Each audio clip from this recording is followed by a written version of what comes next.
Greetings and salutations. Greetings and salutations. Did we do it, TikTok? Uh-oh. TikTok messed up. TikTok messed up. Screw you, TikTok. Why are you doing that? End that friggin' TikTok. TikTok's so annoying, dude. Like, TikTok's so friggin' annoying. Shut up. Shut up. TikTok's the most annoying shit of life, man. Like, it's annoying to use. It's annoying to do.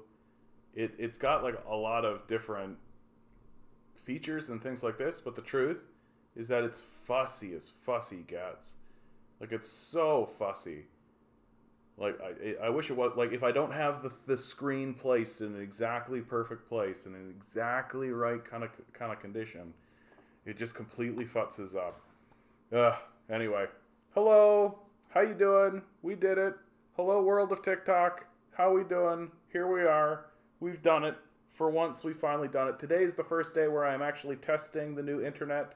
Fully automated McDonald's, baby. Yeah, that's 100% gonna work, right? That's 100% gonna work for sure.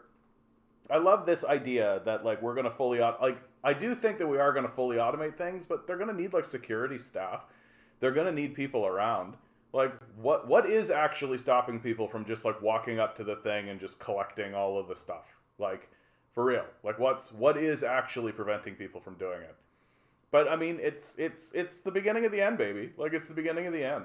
Like, even if we all stop being cashiers and we just become security people for robots, or like we become like the people who fix up the robots, right? Even if that's what happens to us, even if that's what occurs, like, it's going to diminish the labor pool immediately. Like, by default, we're going to immediately be looking at a situation where it's the same thing that happened in farming. Nobody ever talks about it, but it used to be like 80 to 90% of the entire workforce was working in farming. And then what happened? We automated it, right? Instead of doing it by hand or by using animals, we created combines, right? We created huge, gigantic machines so that instead of needing 100 men to do the work, we need one, right? And even that is getting more and more automated as time has moved forward. That now, instead of having 5 men drive 5 combines, you have 1 man in a truck, and the combines are being automated. So the whole thing is becoming completely automated, and now it's happening to food, right? They've been threatening it for a long time, and it is only a matter of time until they pull the switch, and we all just see that these service jobs, because where did all the people go from farming? Where did all the people go from farming? Because it used to be 80 to 90%. Now it's literally 5%, maybe even less than that, of the population that is in agriculture, because the whole thing got automated, right? And so we all went into service, right? That instead of going out into farming, and then on top of that, while the farming sector is being automated, the manufacturing sector gets completely gutted and they ship it overseas, right? So not only are major sectors being automated, we lose entire sectors. Entire manufacturing sectors get completely gutted. And so everybody does what they have to do and they go into service, right? You have a service industry that arises in all of this, but now they're automating all of that as well. Like, where does this end? Like, where do we end up in the end of all of this? Where does it go? Like, what are we going to do, right? If we continuously tie the success of an individual and the ability for an individual to survive in this society to the idea of having a job, the idea of selling yourself to an owner, and we insist that the owners are the one that gets to own the robots, and we insist that the owners are the ones that get to own the machines, well, what are we literally going to do? And the answer is just die. That really is the answer for the psychopaths at the top of this. That the psychopathic death cult, their answer for the citizenry is go die. And if you accept that, then congratulations, you're just going to go die. It's just how it's going to go, right? Or we could gather en masse and surround the halls of power, but I don't think we have the wherewithal for that. Yeah, why not? Why not McDonald's just do vending machines, sell their food at 7-Eleven? I mean, I went to a McDonald's recently because I thought I hadn't been to a McDonald's in like 5 years, and I thought to myself, let's go see. And McDonald's food is expensive. It takes just as long to make as any other food I've ever seen, and it's terrible. I don't know why anybody goes to McDonald's. I don't know why anybody would ever bother going into a McDonald's. It's a complete and total waste of time. Like, you're spending more money. Go to literally any other establishment and order a burger and fries, and it's going to be the same price, right? The quality is way worse. It's a piece of shit that you get. Like, it's terrible. Even their fries are worse, and it takes almost just as long. Like, I don't know what you gain. What do you actually gain going into a McDonald's and ordering their shitty food, their shitty overpriced food? Nothing, near as I can see. Yeah, full robot capitalism. And the question is, right, from the position of the communists, is who owns the machines, right? Are the machines owned for the benefit of the society? Are the machines owned for the benefit of the people? Are the machines owned for the benefit of anybody except a small group of psychopaths who are motivated exclusively by their own power and wealth? Like, and we know what they use it for. Like, we know that they buy islands and put, like, child sex slaves on them. Like, that's what we know that they do with their wealth. So, like, what are we gaining here? What are we gaining? Yeah, it's been a rough year. Good to see you, Kay. Good to see that you're here. Yeah, no war. No war but class war. Matthias, how you doing? Yeah, you'd literally have to pay me to eat at a fucking McDonald's. Yeah. Like, I mainly did it just for curiosity's sake. Like, never again. Like, I think that's it for me. I think if somebody says, like, hey, let's pop into McDonald's, I'll be like, nah, that's okay, bro. Like, I'll just not eat. That's fine. And then literally I spent the next 2 days paying for it. Like, I'm 40 now, right? Like, eating McDonald's is like, but I don't even know why the kids eat it. Like, it's trash. It's garbage. It doesn't taste like anything. It sucks. It's a miserable experience. Compton's all like, Wendy's fries are baller. But I bet you now they're not. I bet you, like, the corporation is basically just selling you, like, potato-flavored styrofoam at this point. It's $12 for a value meal in my area. Yeah, glad I'm vegan. Like, ridiculous. No, it's just ridiculous. And it's the very definition of how the capitalist death cult works, right? Like, just ensure everything degrades so badly, ensure that everything goes down the shitter. And the reason why it's so expensive is because, well, I still want $1 million, right? Like, I'm the owner. I'm still going to siphon away millions and millions of dollars away from this enterprise. And if stupid morons are going to pay $20 for styrofoam fries, then sure. Like, it's just fucking ridiculous. And we buy it. Like, we buy it. We keep going into these establishments. It's pretty stupid. It's pretty staggering. I mean, I do think that McDonald's has been wise in that, and like a lot of these fast food places, right? Like, they just make it so that it's like the option is this or nothing, right? That when you're driving down the interstate and you've got a big long drive ahead of you, right? The only amenities that exist are these crappy, shitty places. That the diner culture that used to exist has just gone bankrupt because they can't compete with these billion-dollar multinational corporations who get bailed out by the government every time they fuck up, right? Speaking of vegan, lentil sloppy joes are better than beef sloppy joes. I said it. Oh my God, Compton. I made myself a nice lentil dish the other day. It's weird. I've been, like, resisting it. I've been like, I don't want a lentil dish. And then I made the lentil dish, and I was like, oh, this is actually really nice. Lentils are great. Lentils are great. Everybody should get more lentils in their diet. They're easy to make. They're easy to make. They go with literally everything. You can put any spicing you want on it. You can do whatever you like with it. And it's really, really nice. Do I like poutine? Yeah. Who doesn't like poutine? I mean, the place where I work makes a really, really killer poutine. I've been vegan for a year. When I see a plate of beans and have the same reaction, used to look at a steak. Change is possible. I mean, I tried being a vegan. I couldn't do it. That's the long and short of it. I just couldn't do it. I'm too weak. I admit it. I'm not going to try to pretend that, like, anything else has gone on. I'm just too weak. So I got a thing up here for those of you on TikTok who aren't actually looking at my screen. Here it is.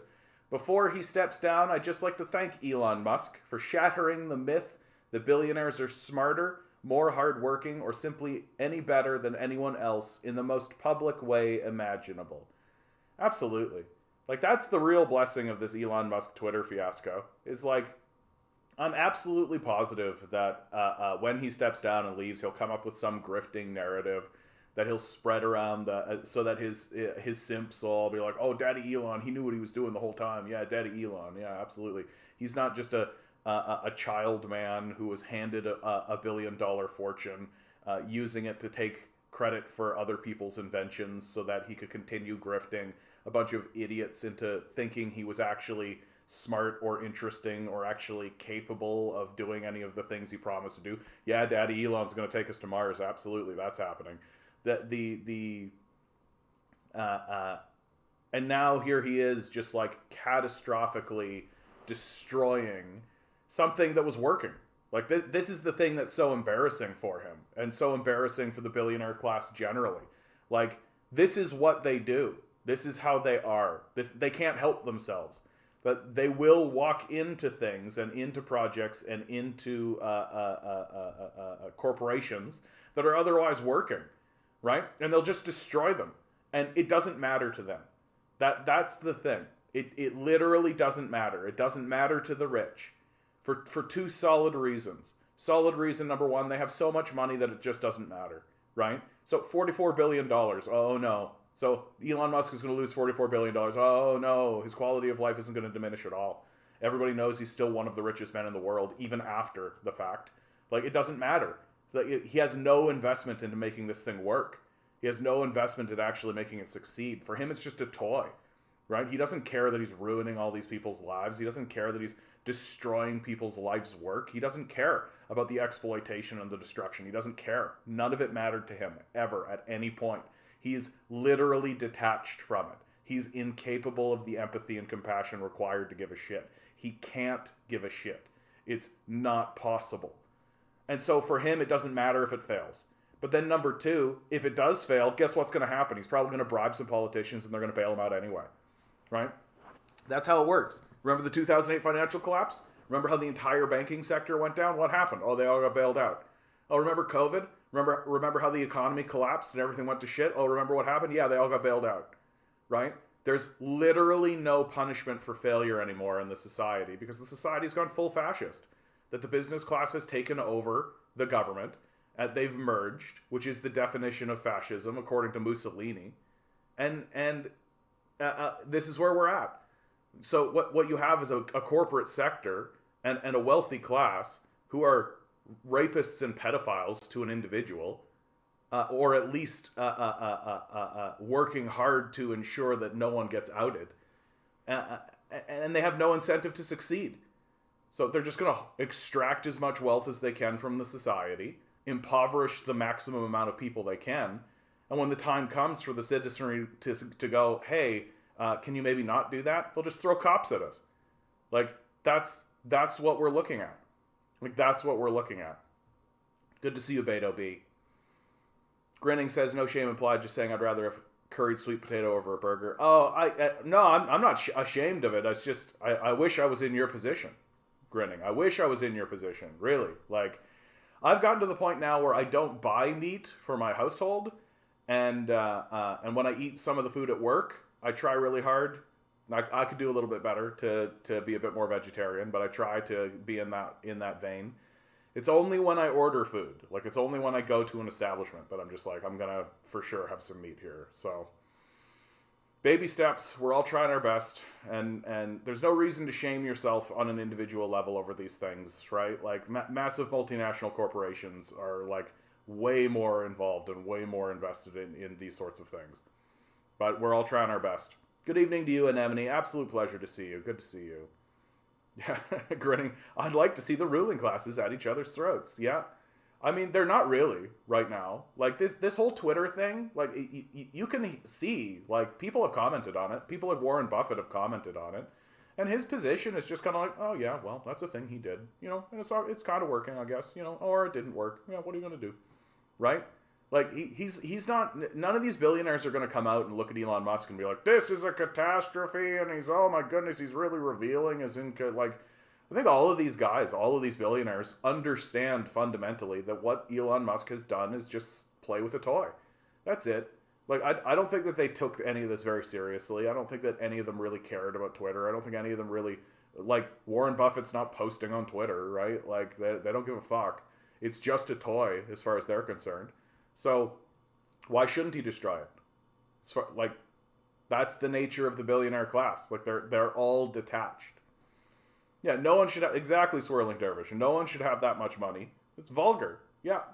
No, and I mean, it's so, what's crazy to me is that we have a libertarian right in the society that's gaining steam because they're obviously being funded by enormous organizations that want to convince us that the way to move forward is to destroy the government and subserviate ourselves to billionaires.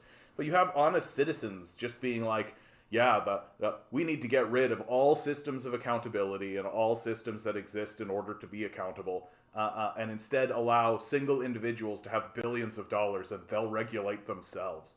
Like, we're insane. We've lost our capacity for a reason. Like, we don't understand how thought works on a very basic level. Kaya did groceries today, $17.80 for ground beef, but vegetables not much cheaper. Damned if you do, damned if you don't. Yeah. No, I mean, I've got an article here. Like, we're seeing grocery bills go up. Grocery prices up 11.4% in November, even as overall inflation slowed in Canada. They're just jacking prices. Like, they're just jacking prices. Like, I don't know what to tell you guys. I've been saying it over and over and over again. And our media is never going to admit it, and no one's ever actually going to say it out loud, right? That all inflation ever was and all it's ever been is corporations jacking prices because they can. That's all it is. Like, that's literally all it is. That your whole, like, well, then I'll go shop somewhere else. Yeah, good luck with that. Like, good luck with that. You're not going to be able to do that. You're not going to shop somewhere else. These people have monopolies. Like, you understand what a monopoly is, right? It means that you can't go shop somewhere else. Like, only, like, if you're a detached liberal or an incompetent conservative can you walk around pretending like that's a reality. But the truth is that if you're still a liberal or conservative under these conditions, it means that you're not really touched by it. You exist in that capacity in the abstract, that it doesn't really actually matter to you, right? So it's literally not going to be until we have just like a spiking homelessness at their doors that these people are actually going to go like, maybe there's a problem going on. Yeah, also price leading. Yeah, they're just jacking prices. It's as simple as that. I don't know why we're using all the fancy language. I don't know why, like, well, yes, I know exactly why we're using all the fancy language, to obfuscate the truth, to pretend as though they're, like, that things that are extremely simple are actually complex, right? That's the grift, right? Pretend as though very simple, obvious things that are 100% happening in front of your face are actually very complex and difficult to understand, and you just don't know what's going on, right? All they are doing is going, oh yeah, just raise prices. We'll make more money that way. That's the long and short of it. There's nothing else. There's no further explanation. All explanation outside of that is just grifting. It's just a bunch of grifters and liars and frauds trying to con you into paying 3 times as much for something that you paid 2 years ago. That's all it is. Like, that's all it is. Because the entire idea of why they wouldn't do that was always, well, if they jack prices, then people will go shop elsewhere where they have a monopoly, so it doesn't fucking matter, right? And if they fail, the government will just bail them out like they always do. Like, it's over for us, guys. Like, it's over. Like, we're ruled by an oligarchy very clearly, and they're jacking prices on us very clearly.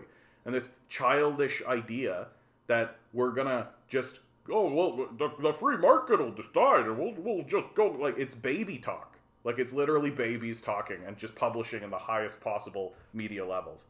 Like, we're so fucking screwed. Yeah, they literally pull a paper out of a hat to determine what the prices will be. No, it's not even paper out of a hat. It's just like steadily, incrementally done, right? Like, that's how fascists do things, right?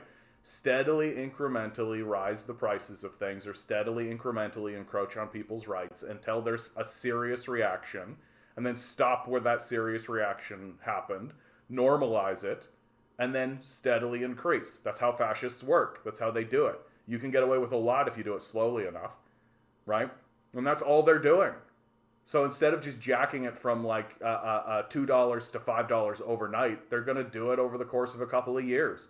And everybody will just be like, about it. And then there's no, and then eventually maybe at some point we'll get organized well enough to be able to vote somebody out. But that's always been the plan. That person we vote out goes and works for the person who because they'll get a nice little pat on the head and just be, job well done, right? That's what's going on. And we all just are like here for it.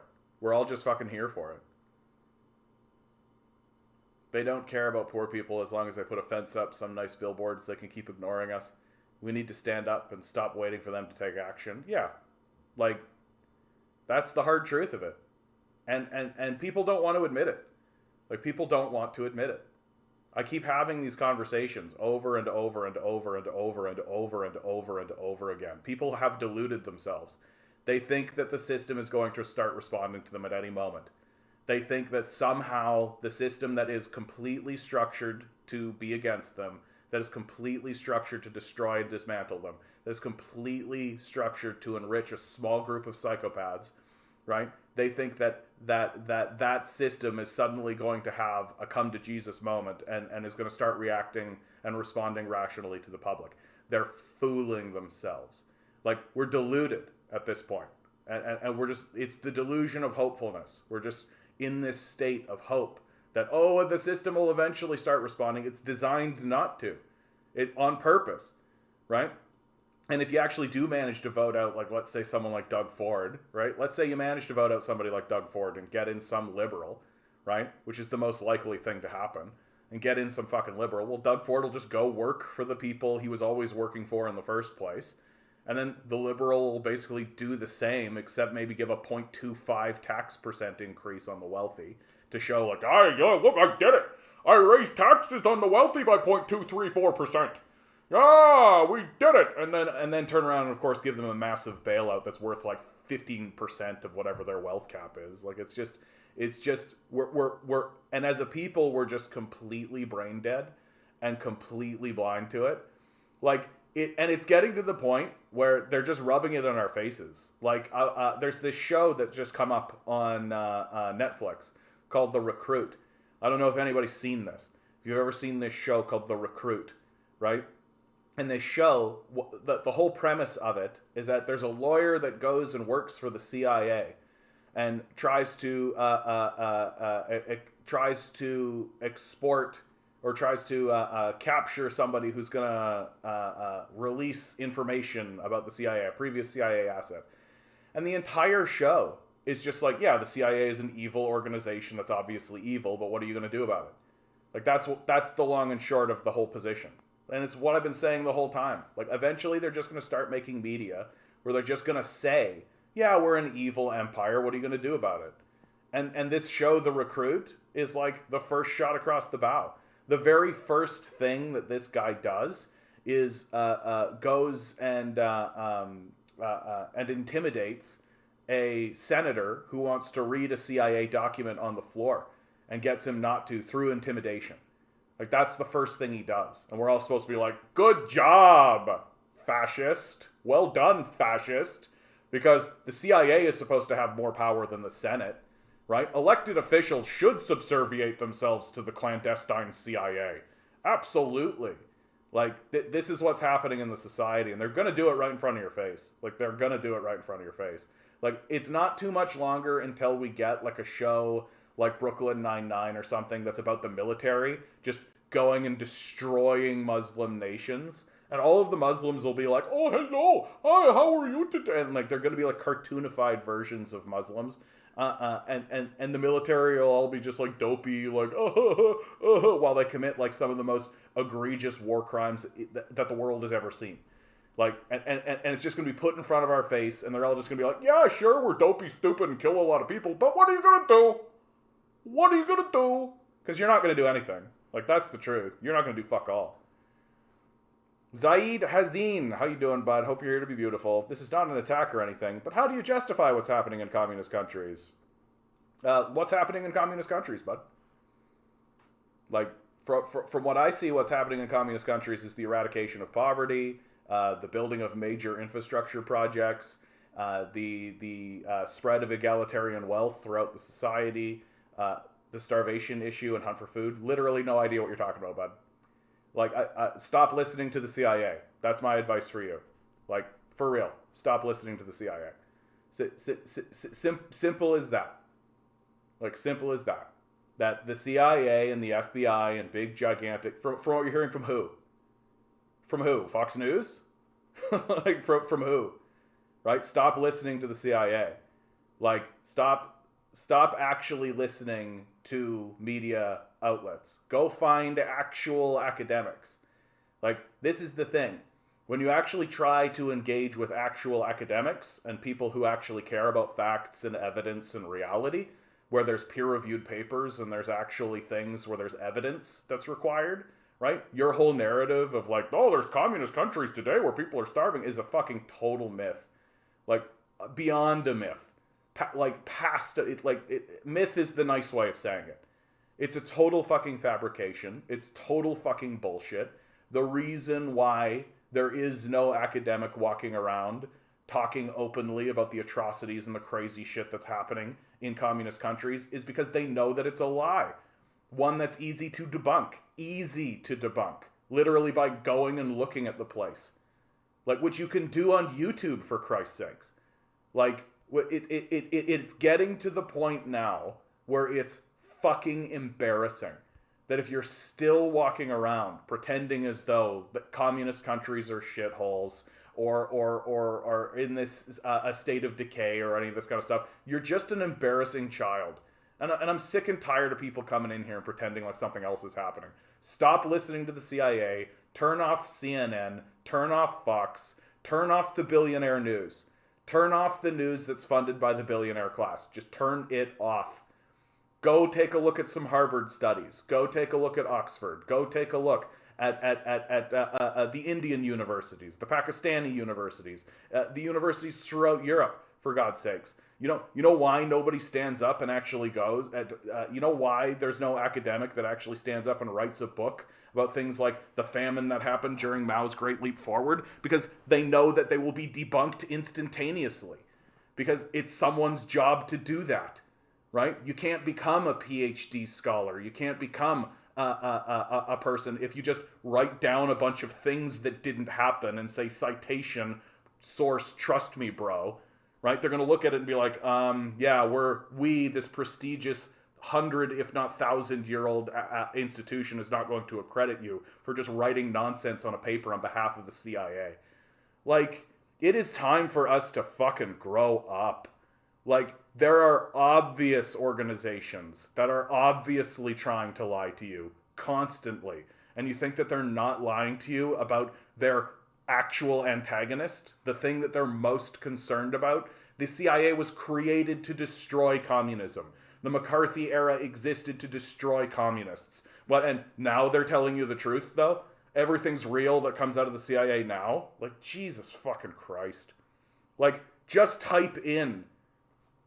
Like, dude, look at the fucking screen. Like, I don't know what I gotta do. Like, China, literally, China walk around. Like, here's your disaster. Here's your famines. Here's your horrible shithole country, right? Oh, the communist country, everything's fucking horrible. Oh my God, everything's scary, terrible shithole. Oh my God. Like, for fuck's sake. And if that's what you're hearing from people, stop listening to them. Because they're either lying to you or they themselves are also just clueless rubes. Yeah, and there's also that. Like, they don't care. Like, fascists don't care.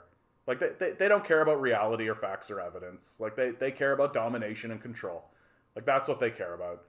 That's the other side of it, right? That there are just people who are interested in convincing you to let them go to war, right? Like the anti-China war propaganda that's coming for the country, the rhetoric that's going to come, and we've seen upswells of it from time to time. The rhetoric that's going to come is literally just going to be to allow fascists like John Bolton to just go in and blow the place up, right? I cannot believe this Ronnie McNutt stuff is still happening, bud. That's incredible, actually. That's like true staying power. Like, I'm actually like, Ronnie, my man, wherever you are, look at the legacy you've created. Unbelievable. And yeah, like, there's also this side of it, like the other thing that the fascists like to do, and the you can't be neutral. That's the hard truth, Zaid. You can't be neutral, right? If you're neutral when there are fascists walking around trying to destroy countries, then you're on the side of the fascists. That's the hard truth. You are either anti-fascist or you are with the fascists. There's no neutrality. You can't be neutral. Like, this is the other thing that they'll do. Like, they'll commit massive sanctions against countries, literally isolate them, and start attacking their economy and start destroying it, like they did to Cuba, like they did to Venezuela, or they'll outright invade it and absolutely blow it up and destroy it, right? And then we're all just supposed to pretend like that didn't happen. And so they'll like take a picture of the wreckage they created and then go, "This is what happens in communism." And you're all just supposed to go like, "Oh, I absolutely believe the CIA 100% of the time." Then you pretend like you're fucking neutral. Dida, how you doing, bud? Are we dealing with TikTokers again? Yeah, we're dealing with TikTokers again. Yeah, the beautiful TikToker people. I'm just pissed off today, man. I'm just pissed off and frustrated. I had a hell of a week, and I'm honestly like it's just gotten so fucking obvious, like just gotten so fucking obvious that like literally the same institutions that lied us into the Iraq War, that lied us into Afghanistan, that are still spreading that war throughout the Middle East and destroying the place, that have committed coups this year, literally 5 coups in Africa alone, coups across South America during this whole period of time, right? Massive institutional organizations, the CIA just lying to the public regularly, admitting that they're lying to the public constantly and regularly, and yet we're all supposed to believe them when they stand up and say shit about communism. Like, Jesus fucking Christ. Like, Jesus fucking Christ, man. I cannot believe we are this gullible. We just cannot believe we're this gullible. Good to see you, Kaya. Yeah, good opportunity to say like, share, subscribe. Thank you so much, Kaya. I appreciate it. Every little bit helps. That's so nice of you. That's so kind. God damn, man. God damn. Like, and while we're experiencing this, it's just each and every capitalist just trying to deal with their own little petty fiefdom, their own little petty kingdom. And we're all just supposed to be like, "Yes, sir. Whatever you say, sir. You know that's going to absolutely destroy everything, right, sir? Oh, well." Mystic, how you doing, bud? Good to see you. Hope you're doing well out there, bud. TikTok's real hit or miss. TikTok's really weird, actually. Like, I glance over. I've only got 5 people looking at me, but I've got 4.5 thousand likes. So that means I think people see me. They see how beautiful I am, obviously. Yeah. They see what I've got up here because I've got a statement, and they like it, and then they just move on. Probably because they love me, and I'm so nice. Yeah. How you guys doing out there in TikTok land? Hope you're doing well. Oh, capitalism, eh? What a fucking shit show. What a fucking shit show. What are we, right now at this stage, we got the biggest strike in Starbucks history is underway. Starbucks workers at around 100 stores have begun a national 3-day walkout. The union campaign's largest action yet. Fantastic. Like, fantastic. Like, I'm of the opinion that we need a general strike because the oligarchy that rules us is obviously just trying to extract as much wealth as they can to funnel into their pedophile rape islands, right? Like, that's obviously what they're doing. And we're all just like, yeah, let's just keep going to work for these guys.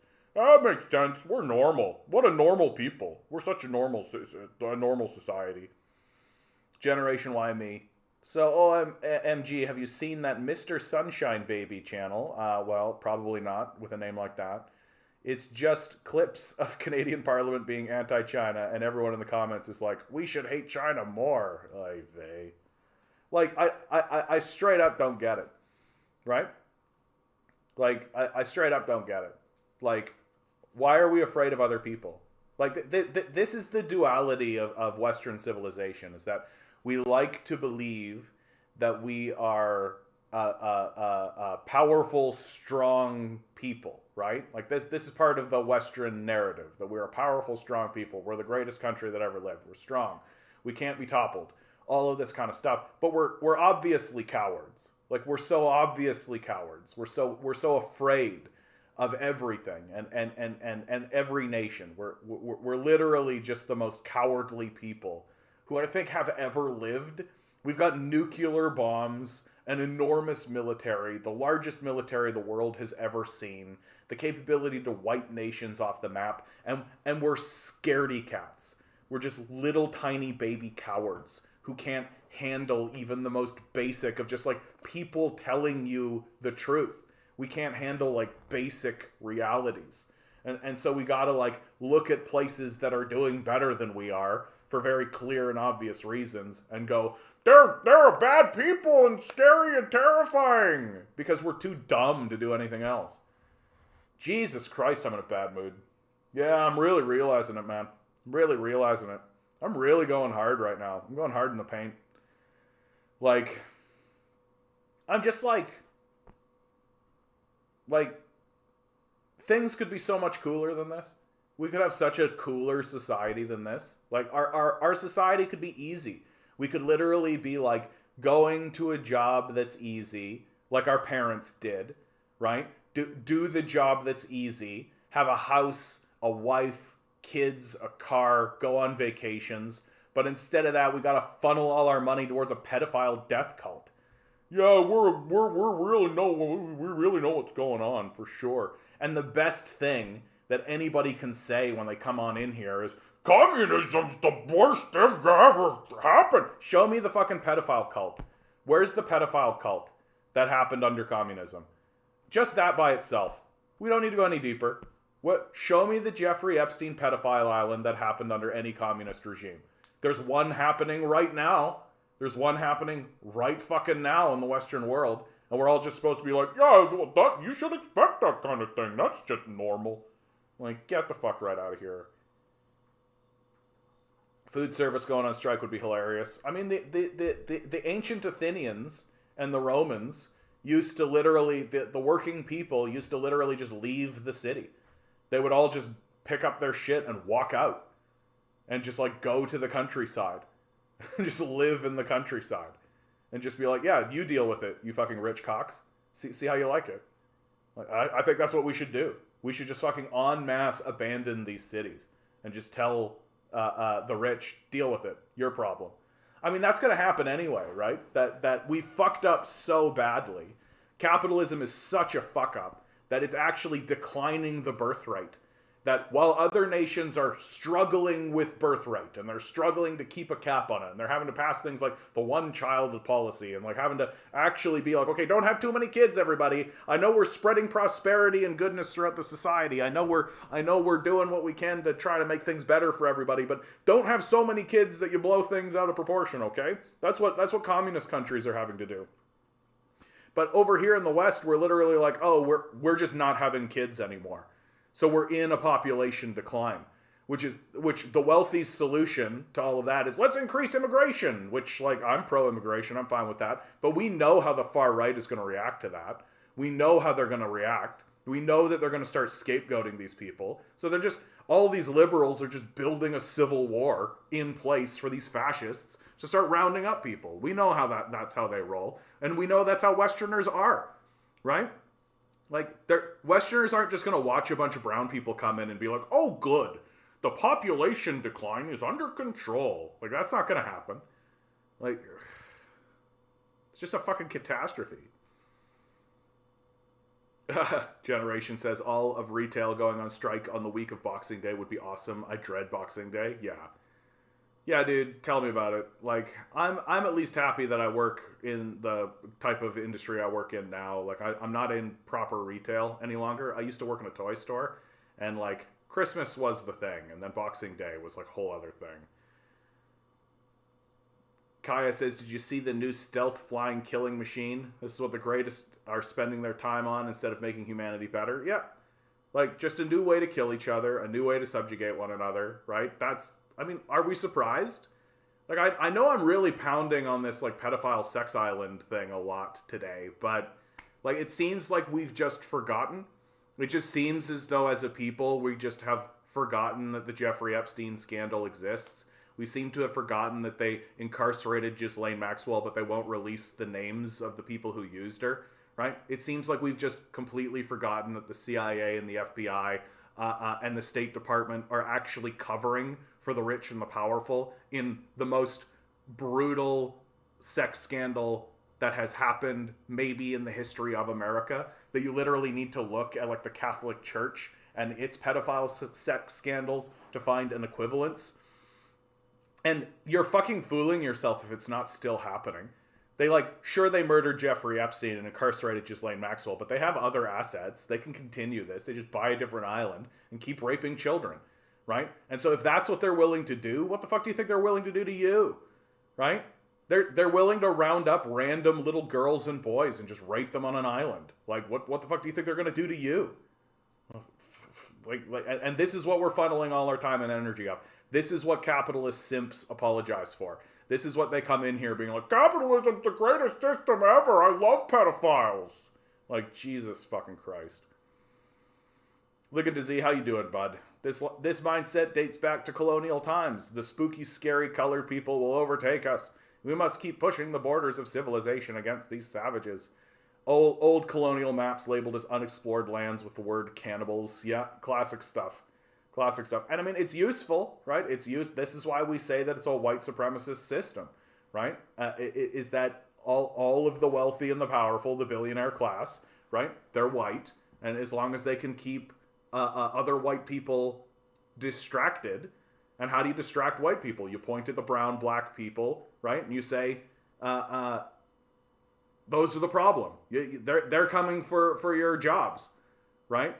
And people are so gullible and so bought into the idea that the only way that we can survive and the only way that we can live is by having one of these jabs, right? Gotta have a jab, right? That's the only possible structure that could ever exist in the history of humanity is having a fucking job, right? And they're coming for them. And so you've got a bunch of dim-witted people thinking to themselves, oh my God, my livelihood that's being withheld from me by the capitalists in the first place, right? Like food and shelter is withheld from us by the capitalist death cult. They turn around and say, we'll give you food and shelter that we withhold from you in the first place if you work for us instead of us doing any of the work, right? And then they point at other poor people and poor immigrants and say, those people are a threat that are coming for your jobs. And we're all just like we're dumb. Which, again, is like fucking absolutely the point. That's why our education system sucks so bad. Look at Jimmy Savile's story. He raped like crazy for decades. Ugh, I don't know who this Jimmy Savile is, but I already hate him. Chaos says there's a book called Program to Kill, which hypothesizes that serial killers are part of MKUltra experiments and presents factual arguments. You should read it.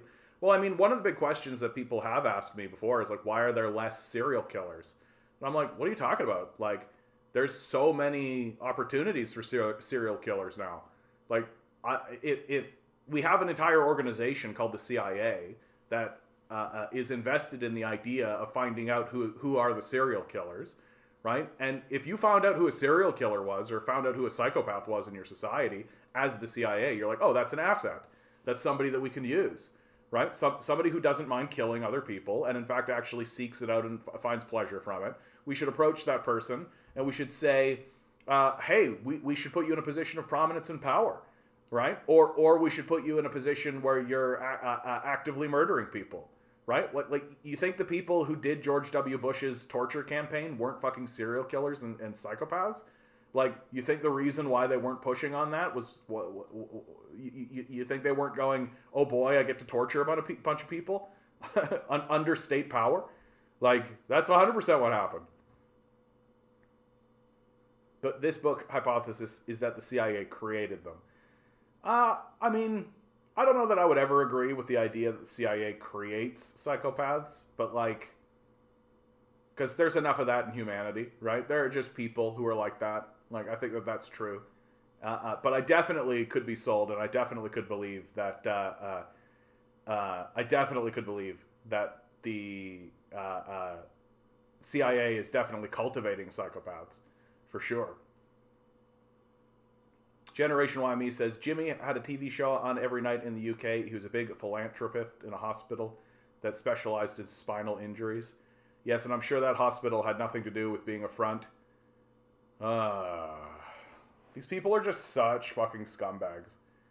Like, and the people who defend them are just worse, in my view. Like, literally you see these stories about, like, how, like, the system of capital rewards these types of people. It rewards this type of behavior. It rewards the absolute most degenerate people in the society. It hands the keys to the kingdom over to the rapists and the pedophiles. It says to the people in the society, if you are fine with exploiting other people, if you are fine with enslaving other people, if you are fine with doing that, then you're going to absolutely succeed and thrive under capitalism. That's how the capitalist structure is structured. That's why basically every congressperson and senator has some kind of fucking scandal going on, because they can't fucking help themselves. Jimmy had big ties to the royal family, gave Charles and Diana marriage counseling. Fucking fantastic. More I'm hearing about this Jimmy stuff. Like, I mean, yeah, of course they have ties to the fucking royal family. The royal family, like, Prince Andrew was tied to the Jeffrey Epstein pedophile scandal, right? Like, and basically outed himself, right? Was basically the one guy who completely outed himself during the process of that quote unquote investigation, if you want to call it an investigation, right? Nothing ever happened to him, of course, right? He was just like, oh dearie me, titter titter, basically, right? He's not in jail where he should be. Yeah. Did not know that. Okay, who is this guy? My entire chat is talking about fucking Jimmy Savile all of a sudden. Jimmy Savile. This guy? No, there's no way this is this guy. There's no way this is this guy. Okay, maybe it is, actually. Jimmy Savile, timeline of his sexual abuse. Abused hundreds of children and women at the height of his fame. Fantastic. This guy.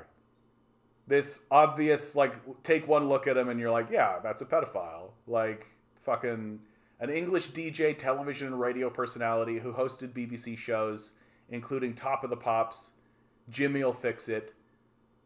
He was known for his eccentric image. Oh, and his charitable work. Oh, yes, of course. Got to get that right at the top. After his death, hundreds of allegations of sexual abuse made against him were investigated. Yes, isn't that fun? Isn't that fun that it happens the moment he dies, right? So he dies and then everybody goes, oh, by the way, he was a massive pedo, right? That's what I'm really looking forward to. As all these boomers start to die, right? As all the boomers start to die, as Biden dies, as the Bushes die, as all these people dies, as all this stuff dies, right? All of this shit's going to come out and we're going to be like, oh, our entire society was built on rape and pedophilia.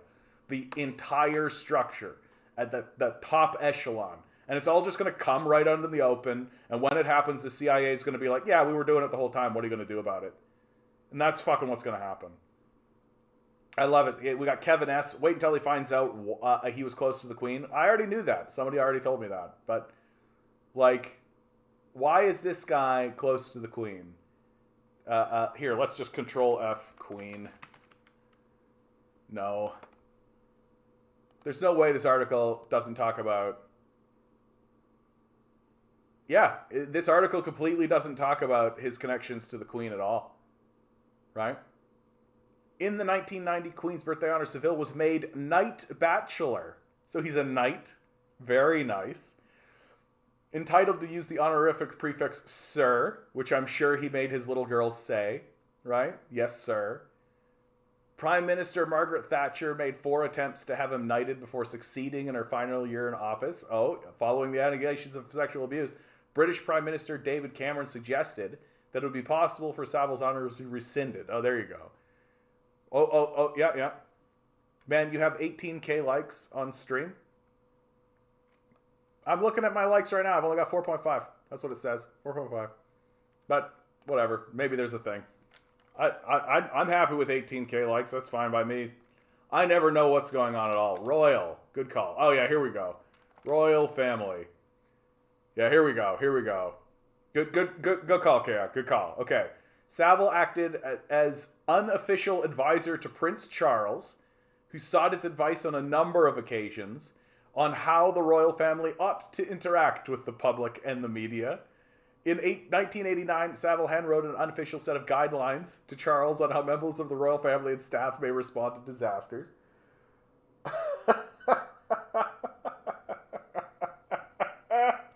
Just to give you a sense of how detached from reality the royal family actually is, right? Just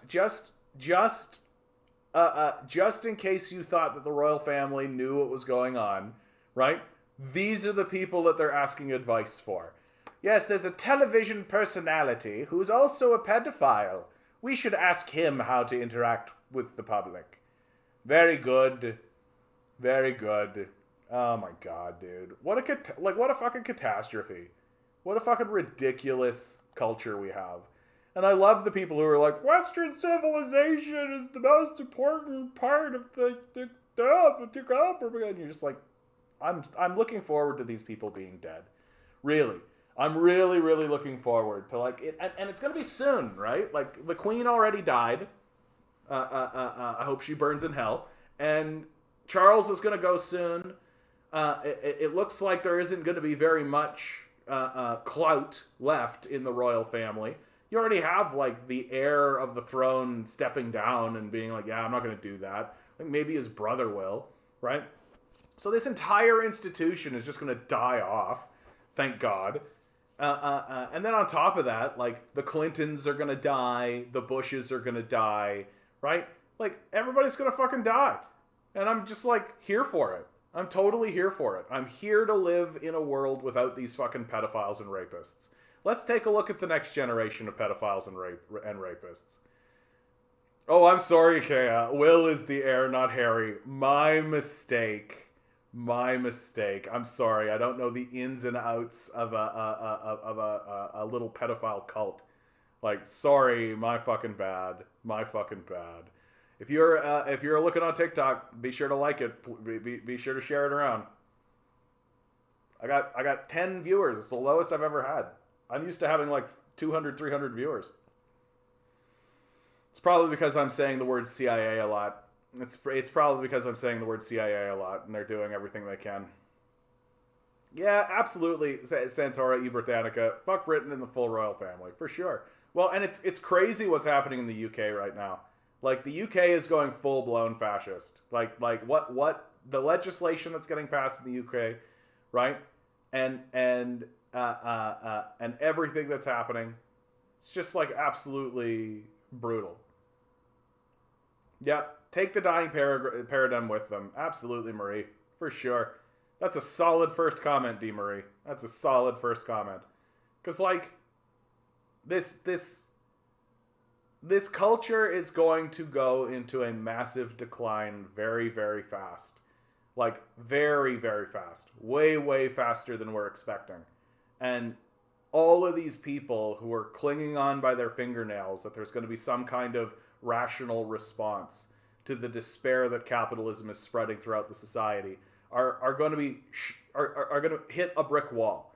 They're going to hit a big fucking brick wall that once the rest of the world essentially abandons the dollar, which is absolutely what's going to happen, and after America has its little temper tantrum where it tries to blow up China and fails, right? It's going to just be shunted into the corner, and it's going to be told, go the fuck away. Like, the future is in China, without a doubt. The future of humanity is coming out of China.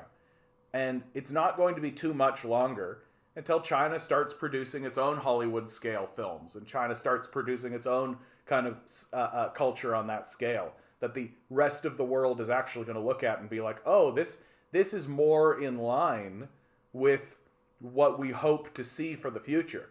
Like, when you take a look at the American propaganda films, like Marvel, like the Marvel movies, right? Like, pretty bleak, honestly. Like, pretty bleak vision of the future. And a pretty bleak vision of how society should be structured if you are living outside of the imperial core, right? That you are essentially just pulled along by these enormous fascist forces that are essentially just there to tell you to sit down and shut up while we do all the work, right? And I think that the stuff that's going to start coming out of China is going to be a little bit more like, hey, people matter, and we should build a society that makes sense for everybody. And I think people are going to gravitate towards that more quickly. The disregard of Gen Z is a major sign as we see many industries skeleton crewed and dying out. Well, and a lot of that isn't just Gen Z not participating, which certainly exists. Like, that definitely exists. But just like, people don't have money anymore, right? Like we're seeing all of these articles getting published that are saying like, oh my God, millennials are killing and Gen Z are killing and oh my God. And the truth is that we just don't have any fucking money. Like, the first comment on all of those articles every single time I see them is, we just don't have any money. Like, it's not that we want to kill these industries. It's not that we're purposefully going like, haha, fuck you, industry.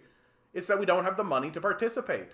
Like, that's all. And that's not going to improve. There's nobody in the Congress or the Senate or the presidency or anywhere in the entire political apparatus that actually gives a shit about spreading wealth back into the society, about reinvesting anything meaningful into the society. Like, you can tell that the populace is hungry for it because you have people using that rhetoric in order to build power for themselves, right? Someone like Donald Trump. Donald Trump's the most obvious example, right? Make America great again. Well, saying the phrase "make America great again" is a confession. It's a confession that America is no longer great, and that there's a desire to make America great again.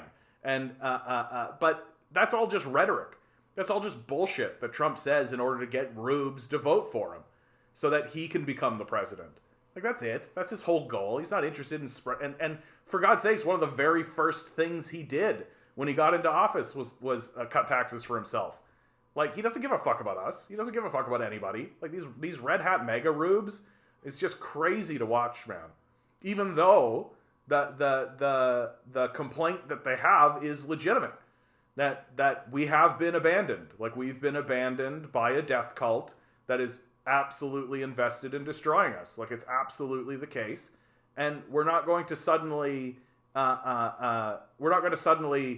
have a come to Jesus moment come out of this. So we're going to experience a massive decline very quickly, because America doesn't make anything, do anything. It's literally just a squalling baby with nuclear bombs. And the rest of the world society is going to do everything it can to just shunt it into a corner. They already made Wolf Warrior and Wandering Earth. All right. I got to look into these. Of course you would know this, Ligadizzy. Absolutely. But there is going to be one that I think is going to break through, right? That's the big thing, is that there's nothing that's broken through, but it's going to happen, where the Chinese are going to come out with some kind of media or some kind of story, and it's actually going to penetrate. Where even the most, like, Luddite, like, China's a bad place, but I like that movie. That movie was real good, right? It's going to happen. And it's exactly the American way, where they're just going to be like, oh, the Chinese are a problem, but did you see that movie those Chinamen made? Oh my God, I like that movie, I tell you what. Generation Y me, I wish we didn't share land with America. It makes it harder to get away from dependency on them, but we got to try. A few days ago at work, a manager was like, you know, if this was China, when I told him I was going on break, I was like, if this was China, I'd own a home. Yeah, I mean, I do think that what's happening in the younger generations is largely just ignorance. Like, it's not outright, like, for the boomers and the Gen X, it's like outright bigotry. Like, it's just outright, those people are degenerate. Whereas I do think that amongst the younger generation, because of all of the diversity shit we were bombarded with, and because of all of this, there's just like a general sense of ignorance. We just don't know anything, right? And what's so embarrassing about that is that it doesn't take any time whatsoever to find this stuff out, right? Like, literally, like, it doesn't take like you don't need to do big research projects or anything. You need to type in like extremely basic shit into YouTube, and stop just believing people when they tell you shit, right? That, oh, some random guy on the internet said this, that they killed a bunch of sparrows and that made a famine happen. Like, shut up. It's so fucking embarrassing. Like, look for shit where you can see it with your eyes. Look for shit where you can see it with your eyes. Right? Stop just believing random assholes on the internet. Right? Look at the society. Look at the culture. Look at the people. Look at them with your eyes. And a lot of shit's going to fall apart pretty much immediately. It's going to be basically impossible for you to stand. Like, people still come into this chat saying, China's a poor nation with just everybody lives in grass huts. Like, or those paper stick houses. Like, people still come in here like that and embarrass themselves like that. Like, you literally can just type into Google, like, China walk. People will take a camera and walk around China being like, this is what China looks like right now, everybody. Look, this is what China looks like right now. And all of the myths that the CIA have built up. Like, the CIA has built $1 billion industry to completely lie to you about what's going on in these places. And it could be completely destroyed by one asshole with an iPhone. Literally just an asshole with an iPhone just being like, look, this is what China looks like right now.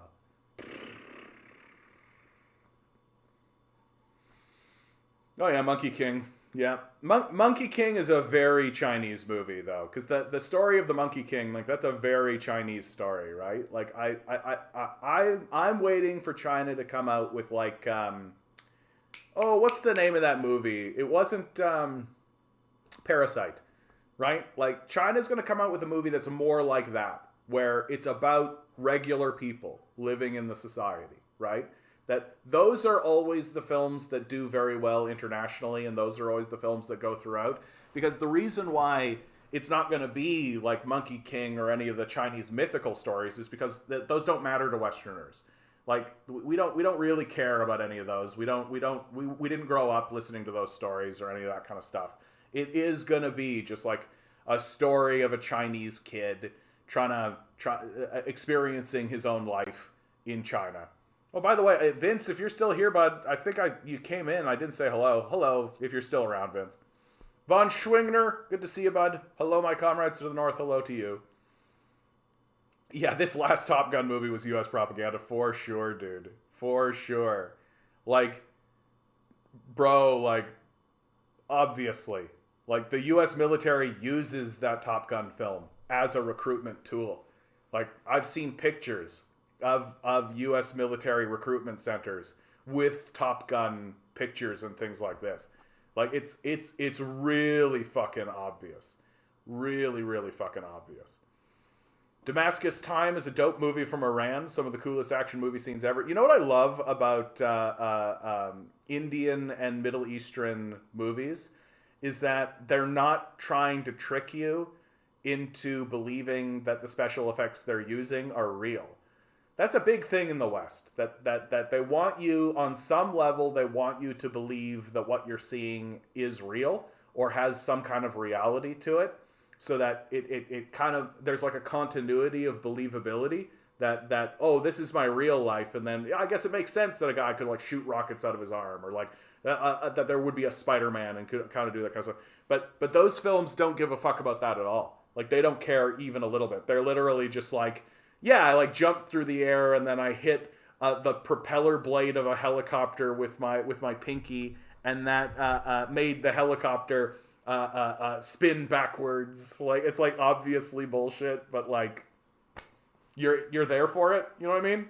You guys know what I'm talking about? I hope you do. Yeah, I mean, but this is the thing about Top Gun, right? And this is what everybody says. Even the people who are like, yeah, big propaganda film, even the people that are saying it's a big propaganda film are just like, but it was a great film. Like, it was a great film. They fucking nailed it. And that's scarier, right? That's scarier. That reminds me a lot of what I thought of Shen Yu, right? What I thought of Shen Yu. And if you guys don't know about Shen Yu, right, there was a cult that got kicked out of China called Falun Gong, right?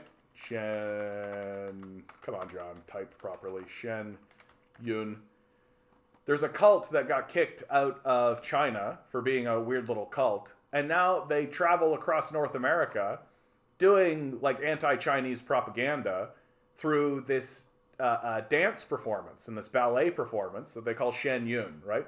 China Before Communism, right, is the name of it. And of course, it's all just fucking ridiculous propaganda. It's anti-communist propaganda. But it's brilliant. Like, it's brilliantly done. The performers are brilliant. Some of the best performers I've seen. Some of the best dancers I've ever seen, right? The storytelling is rudimentary. And the propaganda is pretty on the nose. Like, at one point, there's, like, on the back screen, there's, like, a tidal wave coming. And then the face of Karl Marx shows up. And he's got the hammer and sickle on his forehead. And his eyes are blazing red. And the tidal wave is coming to wipe everybody out. And then the god of Shen Yun pops up and banishes the tidal wave of Karl Marx, right? So, bit on the nose in terms of its propaganda. But, and it's a weird little kooky cult that has swastikas on its emblem. So, you draw your own conclusions. But what makes it scary is that the art that they're producing is actually worth watching, right? That they are good dancers, and they are good singers, and they are good performers, right? And the Top Gun has kind of the same thing going on with it. That it is a good film. Like, it is really well done. It's well shot. How's my video game vision going? Vaughn, I've been asleep, basically. Like, I've been asleep. That's how I would describe it. So, absolutely nothing. 0%. No, not even opening up a program. Nothing. I've been exhausted and tired, and this period of time has been especially draining and especially emotionally exhausting. So, I'm happy that I'm just on my feet. Maybe I'll open the program tomorrow. Maybe that'll happen.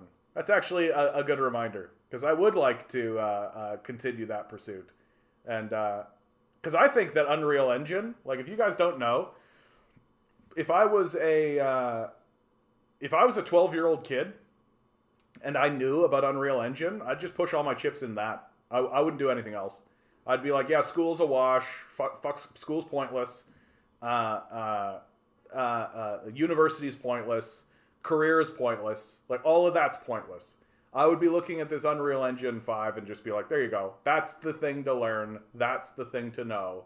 Right? Even if, like, all you did was get proficient with the program. Forget about even creating things, right? Forget about, like, creating a video game or creating, like, a big kind of thing. Like, if all you did is get really good at knowing how to put landscapes together or build infrastructure or build buildings within the structure of this program, I think that you could sell yourself out to video game companies to just be like, yeah, I can build a landscape very, very quickly. And if you have specific specs, I can do that pretty easily. And if you knew how to do that within the confines of the program, I think you'd have a sellable service pretty much straight away. So in terms of, like, being able to actually move forward with your ambitions or your ideas, I think you'd be able to do that very, very, very quickly in just with because this program exists, right? Like, when I was growing up, none of that shit existed, right? I'm curious about that idea, comrade. Are you going into some young or undis mundus? Unus mundus existentialism? I mean, I do think that, like, video games as a format are largely, like, video games are very... Rudimentary is not the right word. That's not right, because there have been some fairly advanced kind of things, but for the most part, video games haven't really gotten grown up yet. Like, that's a good way of saying it. That they pretend like they're grown up. Like, I would say that the new God of War game is like a video game about cosplaying as a grown-up. That when you play Kratos in the new God of War game, you're cosplaying as a grown-up.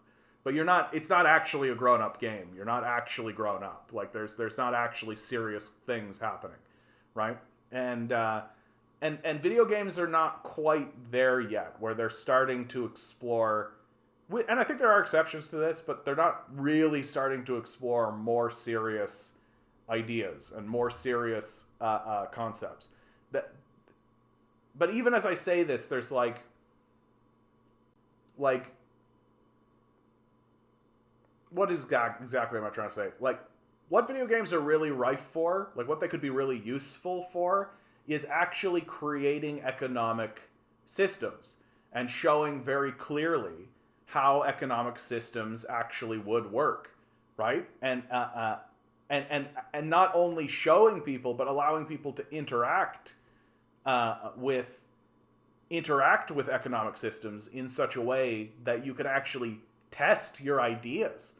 Like, I think that that's something that video games actually do have to offer, right? RuneScape. Everybody, I knew you were a RuneScape head, Anemone. This whole time, in the back of my head, I thought to myself, I bet Anemone's really into RuneScape. I bet. You've just outed yourself, Anemone. RuneScape, the people who love RuneScape. They just absolutely love it. If there was ever a game that could use an update, that could use like an updated graphic scheme, an updated UI, like a modernization, it would be RuneScape. No doubt. Because sometimes someone like you will pop into the chat and be like, RuneScape, you gotta play RuneScape. Oh, RuneScape is my life, right? And then I pop into it and I'm like, I don't know. I don't think I'm ready to invest the time to really delve into what this is. But I think one of the things that I've come to notice about video games from just like an interactive sort of way is that for the most part, most video games are essentially just a riff on you are a man with a weapon of some kind, and that weapon is usually some variation of a stick or a gun, right? That if and all of it is essentially just reskinnings of you either have some kind of a stick, so whether it's a battle axe, a big hammer, a sword, right? Like, so some kind of stick, right? And then if you're not the man with a stick, so you've got a ranged thing going on instead, well, then you're essentially just some variation on a man with a gun. So if you're the man with the gun, then you've got the gun, and then if you've got the a bow, right? So you're pew-pewing, and then if you're a wizard, well, then you're basically just pew-pewing, but it's like a fireball, right? Like, so it's always some variation on that. Whereas I would like to see more subtle systems. That's what I would like to see. I'd like to see more subtle systems, and you can see that video games struggle with this, and struggle with how do you introduce, like, persuasion is a real clean one, right? Persuasion, right? How do you build a game around the idea of a person who is just very charismatic and persuasive? And like most video games, I feel struggle with it because I think they see that it's, or they when they imagine it, they see it as very overpowered. That the only way it could be satisfying is if you're able to persuade yourself into shortcuts, right? Into shortcutting different, which isn't to say people haven't struggled with it. Like, I don't know anything about this Democracy 3 game, but all this reminds me I need to check my secret cat forest. The only video game thing I like to do. I don't know what that is, DeMarie, but it sounds charming. It sounds charming. But,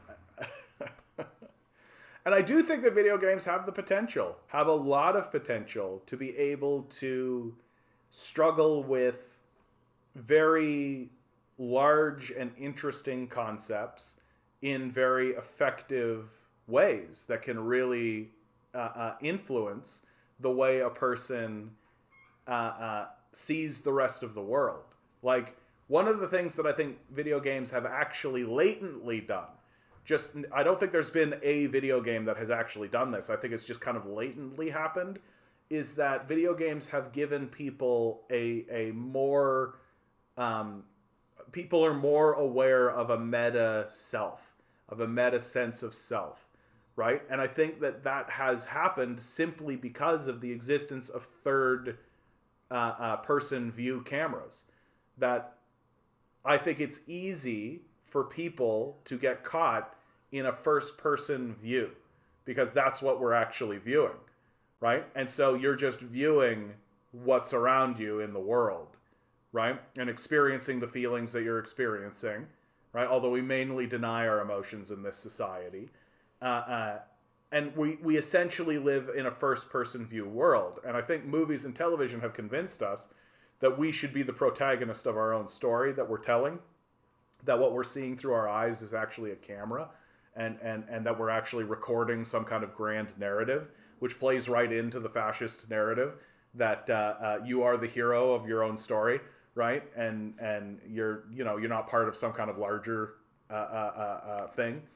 And you go ahead, Tristan. I get this a lot, so I might be brief with you, bud, depending on what you ask. You go ahead, bud. I hope you're here to be beautiful. And then I think third-person view video games started to give like even a kid starts to think, oh, there's a view that exists outside of myself, and you see yourself, right, in the video game. And so you get this sense, and you can imagine then someone outside of yourself from above you actually viewing you. And I think it gives people a more, it allows people to more easily connect to a sense of the meta self. And video games, I think, have achieved that to a certain degree. Although that's something that I don't think has been widely explored. And for me, it's just sort of a theory at this point. And because I think that sense of meta self is really important. Because I think people can get really, really caught. Really intelligent people who are really, really astute can get really, really caught in believing that they are the protagonist of a story, that they're the main character of reality. I think that can happen, and I would go so far to say as most people can get caught that way, into thinking that they're the protagonist of or the main character of a story, and that everybody else is NPCs. And you see really egregious versions of this, and I think that people can be broken of that. People can be broken of this idea, and that getting into the meta sense. I take from your opinion overall to this point, you do not see video games as a form of art equal to others. No, I actually disagree with that. Like, video games are a fascinating form of art because it's different than other forms of art. And the reason why they're different is because they're interactive. That there's no such thing as a movie that you can't finish because you can't defeat the puzzle, or you can't solve the equation, right? In video games, there's always something to conquer. There's always something to do. That you, as the person, are the story. You're part of the story. And the story cannot continue without you succeeding. And that's what makes video games unique from other art forms, is that you can still get really excellent painting, music, pick an art form. You can see it in video games, right? You can take all of those art forms and funnel them in to the video game format. But if it doesn't go through this very clear gateway, or this clear pinch point of the player needs to achieve something, that there needs to be a challenge that the player has to overcome personally, themselves. And if they don't, then it's not a game, right? That if it's just a series of pressing buttons, then it's just kind of like an interactive movie, right? That what makes a video game is the potential to not be able to finish it. And that to me is what really that right now you can see that there are companies like FromSoft with Elden Ring and the Dark Souls series, I think, is the clearest example of this, where they're embracing this idea that you could just not finish this. That we are going to make this so difficult, or on a certain level so that you may simply not be able to finish this. And we, as the designers and as the creators, are completely fine with that. That we're not making this video game so that everyone can finish it. We're making this video game so that the people who love the idea of video games and the special thing that video games can do will. And because they've done that, that company has reached a kind of legendary status that what they invested in more than anyone else is the very thing that video games are special for, which is that it's possible to not finish a video game, right? Like, and to not finish a video game because you simply can't, right? Like, it's possible to not finish a movie, and it's possible to not finish a book, and it's possible, but that's just because you stop doing it, right? Like, that's all. But video games are different. It's possible to not finish a video game simply because you cannot. And that's what makes them special. Generation Y me, I don't play video games and I don't want to try to get into them, but they're definitely art. They teach things, they convey concepts, absolutely. And I would say that like a franchise like the Civilization franchise, right? Especially in the earlier days, they've kind of given up on this a little bit, and it's pretty obvious because they used to actually be really invested in teaching the player history. Right? Like that's and I feel like a lot of the reason why I have the perception that I have of the passing of history and the passing of time and the importance of history is actually because of the Civilization franchise. That you start playing as like a little tiny tribe, right? You got your one little city and you build your civilization through time and historical events happen. And the earlier games, and even like Age of Empires was like this too. The earlier games were more interested in teaching you history. And so while you were going through them, they were also telling you, about this historical figure and what this historical figure was known for and how they connected to the world. And because of that experience, I feel like that gives me a larger, I like immediately by default when I start talking about issues, default into this larger meta picture. I don't see things in the immediate. I see things in this large, sweeping mindset.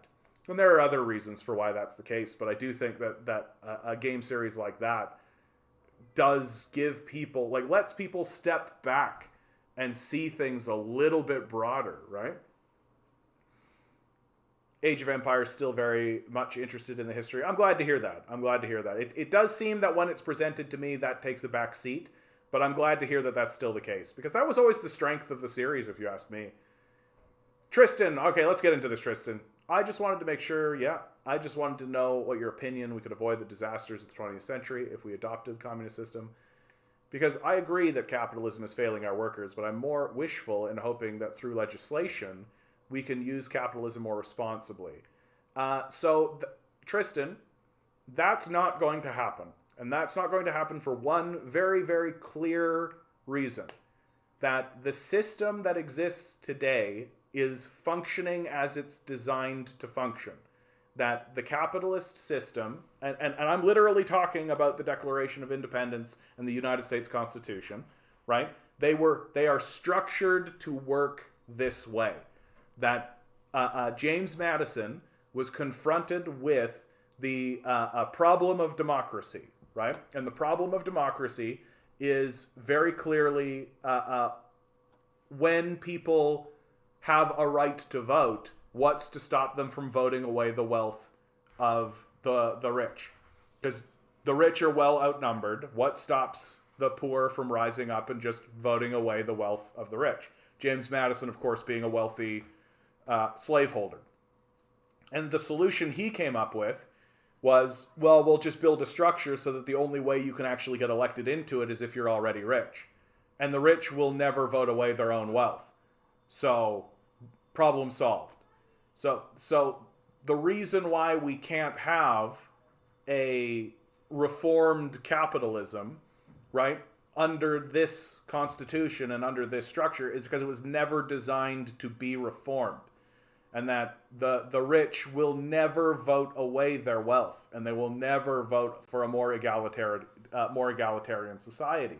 That all of the gains that have ever been made in the Western world and in Western society have happened through street movements, labor movements, strike movements, socialist movements, and communist movements. That the reason why the McCarthy movement happens in the United States is because of the New Deal.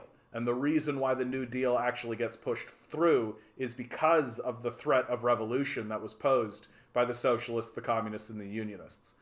And and so this idea that we can just count on the system that is currently failing us to suddenly have a come to Jesus moment and actually recognize and realize, we actually should respond to the needs of the public. Oh, we should actually change our ways. We should actually do something. We should actually reform. That is what I have come to call a delusional hopefulness. That you are fooling yourself. That the system is working as it's designed and intended to work. And it's going to continue working this way. It's not going to change. We're not going to change it legislatively. We're not going to suddenly elect a group of people who will suddenly reform it out of the goodness of their hearts. The only way this system has ever responded to the needs of the people is because the White House has been surrounded. It's the only time that the systems of power have responded to the demands and the needs of the people, and it will continue that way until we redraw the Constitution through an open revolution. That the system will not reform itself. It will never reform itself. And you can take a look at the history of the labor movement. You can take a look at the history of the civil rights movement.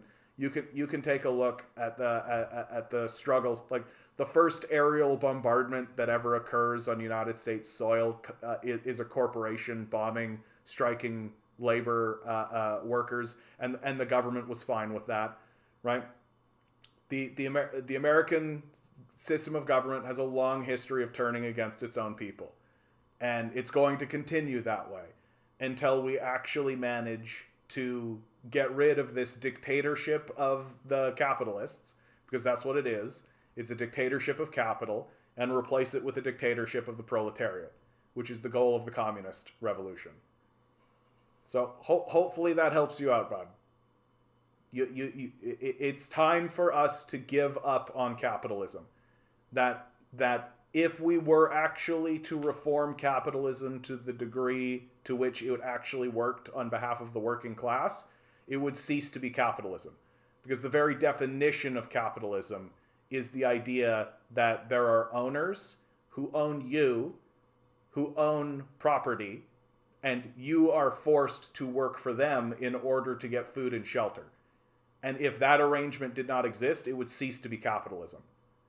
So we should stop bullshitting ourselves. We should stop pretending as though the legislative systems that exist are going to respond to us, because they won't. They never will. And the only way they ever will is if we surround the halls of power and make them, as we have done in the past. As we have done in the past.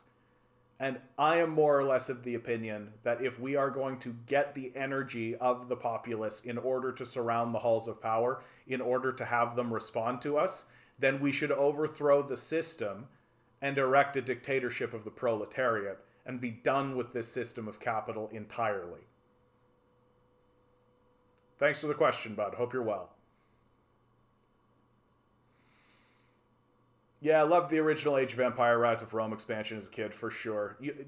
One of the great injustices of artistic history is the show Rome. There's this really, really great... I was raised as a fundamentalist Christian, and so the show Rome really hit me in that spot of like the period of time right before the rise of Christianity. And it was pretty clear to me that as that show Rome was going along, they were actually going to take us through the early years of the rise of Christianity in some way. But after the second season, the set burnt down. They called it an accident, and who knows? But and they just realized that it was too much money to be able to rebuild, so they didn't. And it's a real shame. It's a real shame. It was actually a really powerful historical drama. Marie says, I thought you said before you didn't think we'd have an all-out revolution like that. More like a gradual social change. Don't get me wrong. Oh, let me be very clear then, Marie, just to clarify. What we need is a revolution. That's what's necessary. I don't think we're ready for it. Like, I don't think we're there. I don't think that the social consciousness of the public is to such a degree. Like, if there was a group of people who called themselves communists who managed to overthrow or managed to get into the White House, like, huge sections of the public would not go along with that. That you can't have a successful revolution without the mass approval of the populace. And Tristan, to your comment, I just don't think you know anything about Stalin. That's the long and short of it. Stop listening to the CIA. Stop listening to the FBI. Right? Stop listening to the antagonists of Stalin. Stop listening to the Trotskyists. Right? Like, I don't think you know much about Stalin. If you're saying that. Like, yeah. Thanks, Edward. I appreciate that, bud. By the way, everyone needs to get on Steam and get Unsighted. It's brilliant, and they have a demo. Well, I'm pretty deep into a couple of video games right now. I can't justify buying another one right at the moment. My aunt introduced me to Age of Empire as a kid because that's what she and her peers played in college. That's cute. That's really, really cute, dude. Yeah, I've got a really cute memory of my grandma. I asked her to buy me Age of Empire, and then she came to the place that I worked, because I was working at like a Walmart at that time, and she bought the game from there, and I caught her doing it. She was so cute.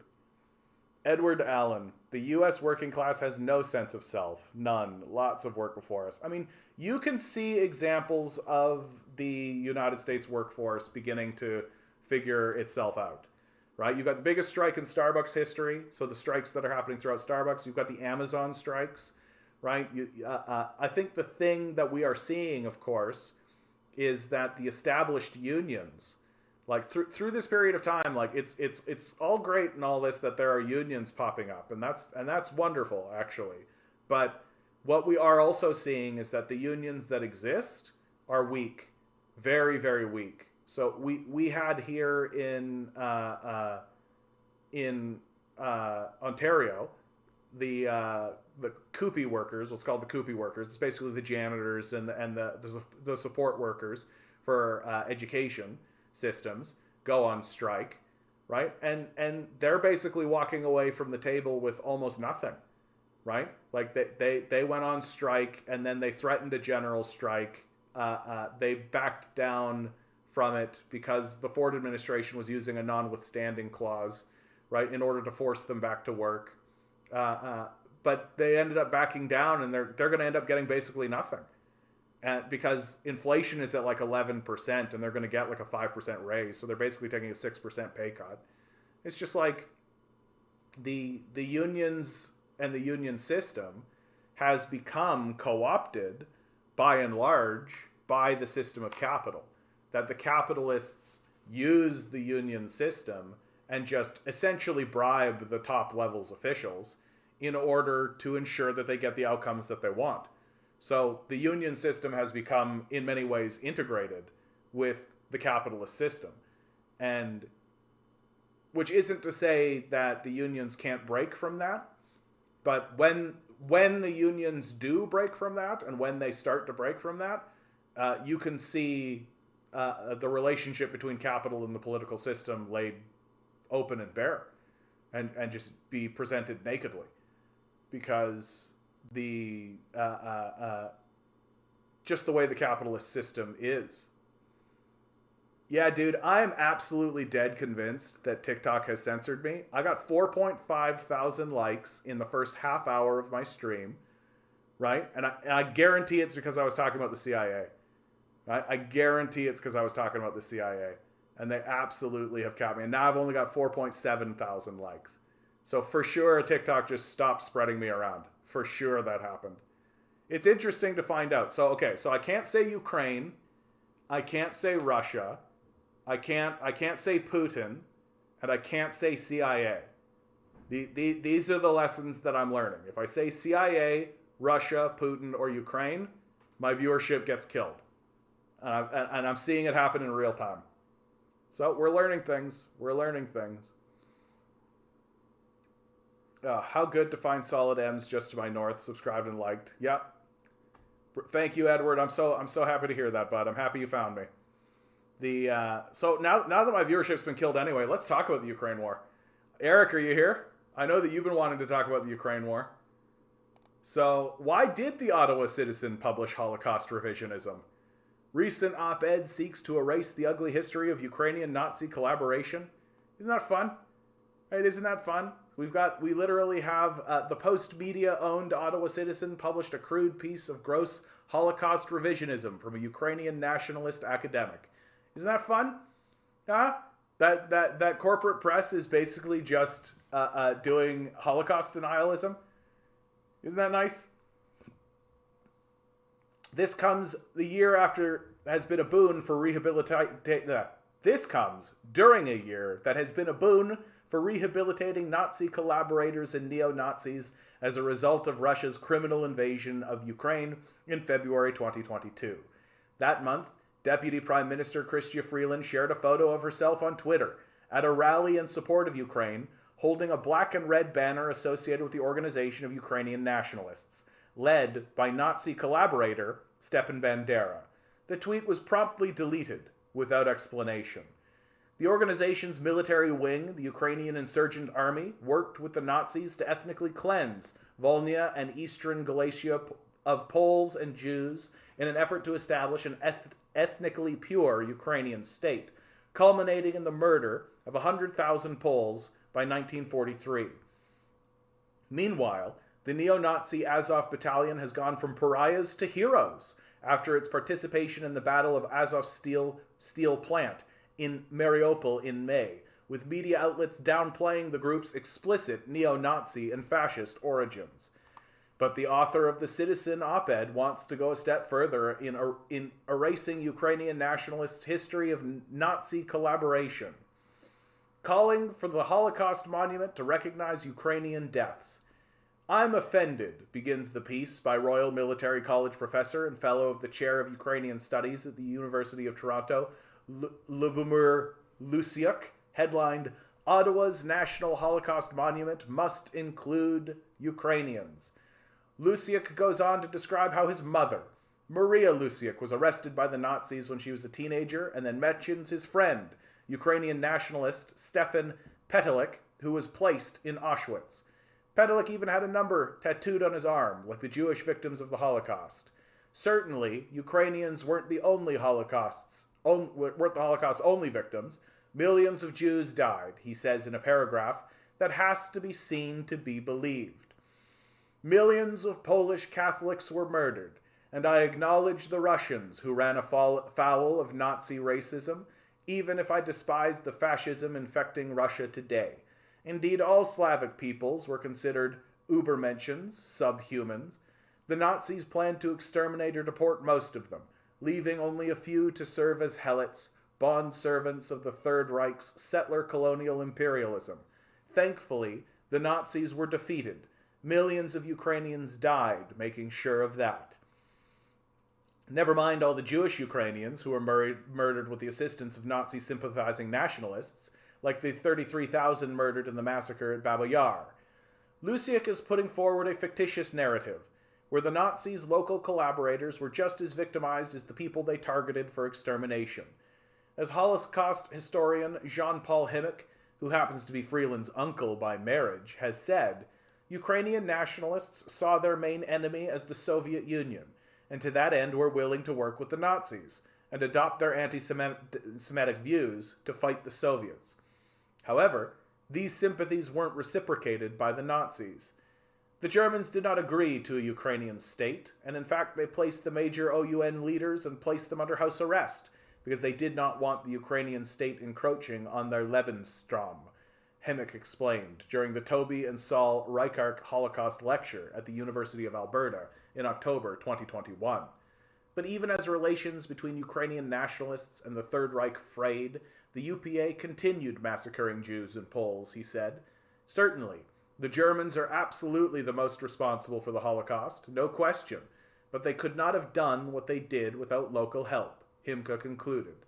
In Himka's book, Ukrainian Nationalists in the Holocaust, OUN and UPA's Participation in the Destruction of Ukrainian Jewry, 1941 to 1944, he calls Lusiak's friend Pedalchik memoirs of his time with the OUN airbrushed, but still informative.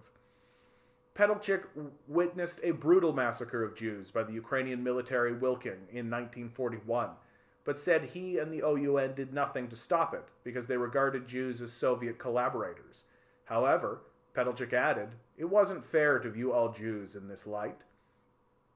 A blatant lie in Lusiak's column.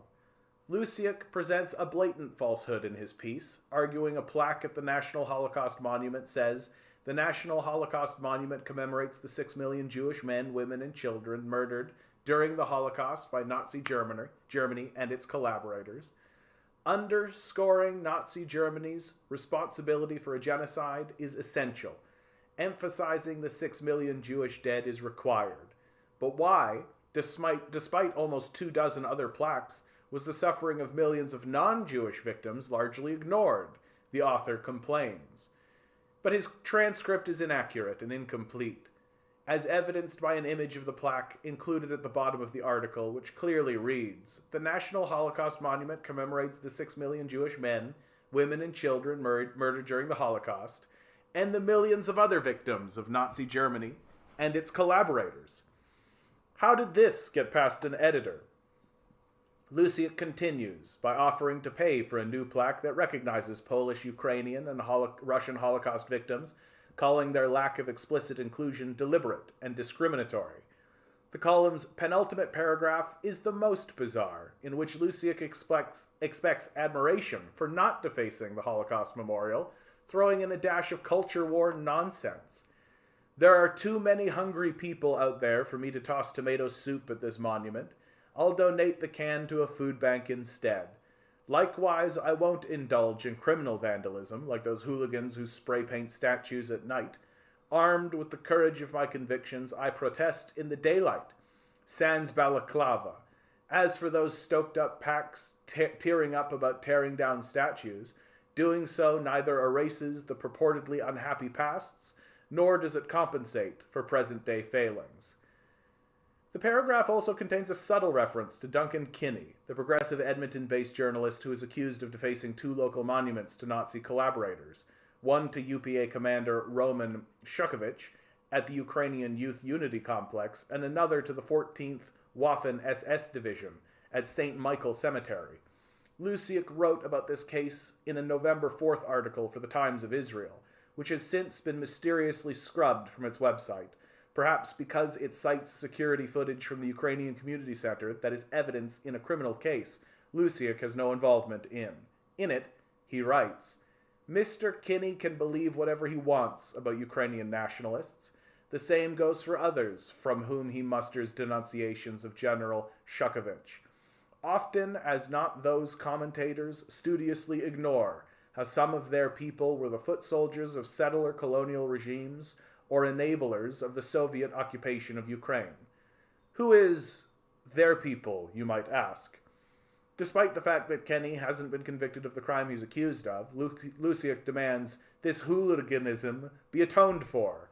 The penance should involve a public confession and reparations paid for the damages done, followed by a spell of meaningful community service. Cleaning graffiti from public spaces around Edmonton suggests itself, he wrote. But it's not just regarding Ukrainian nationalism where Lusiak's opinions are unhinged. Lusiak, who sat on the Immigration and Refugee Board from 96 to 98, wrote a 2001 op-ed where he boasted of rejecting 90% of refugee claimants, earning himself the moniker of Dr. No. Be a liar. That is the first lesson most claimants who come before the Immigration and Refugee Board learn, reads the column's opening paragraph.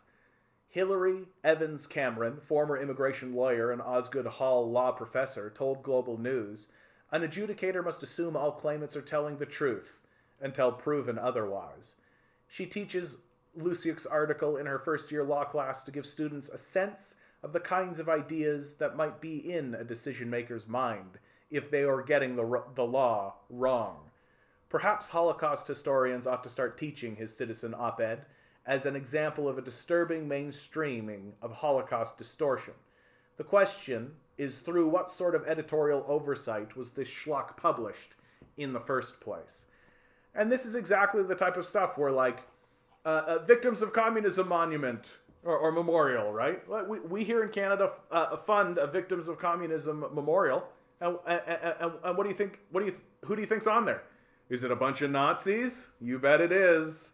Victims of communism were the Nazis. Absolutely. Oh, don't forget about the assassins, right? Don't forget about the assassins. Edward writes, I'm 67. It has been one proxy war after another against Russia my entire life, and theirs too. Little countries, people are human sacrifice for empire. Yeah, absolutely. Ligand Z writes, Slavic Nazis are the funniest shit ever. They suck Hitler off only to become second-class citizens in the Lebensraum. Yeah, isn't that the best, right? Like, let's work really hard to support people who literally want to destroy us. Yeah. Radio Halifax, well, what says to Edward, welcome to the group, 65, confirm what you posted. Absolutely. Absolutely. And we are getting, Putin says Russia wants to end war in Ukraine. I mean, considering that they never really wanted the war in the first place, that it was kind of foisted upon them because of NATO and the expansion and the funding of Nazi groups, right? Like, this is my favorite thing about what the Western media. We just ignore the fact that we've been actively training and funding Nazis on the border of Ukraine and Russia, and just pretending like Russia should be totally cool with that. Yeah, totally normal, totally cool, right? We can fund Nazis all day long. There's nothing wrong with that, right?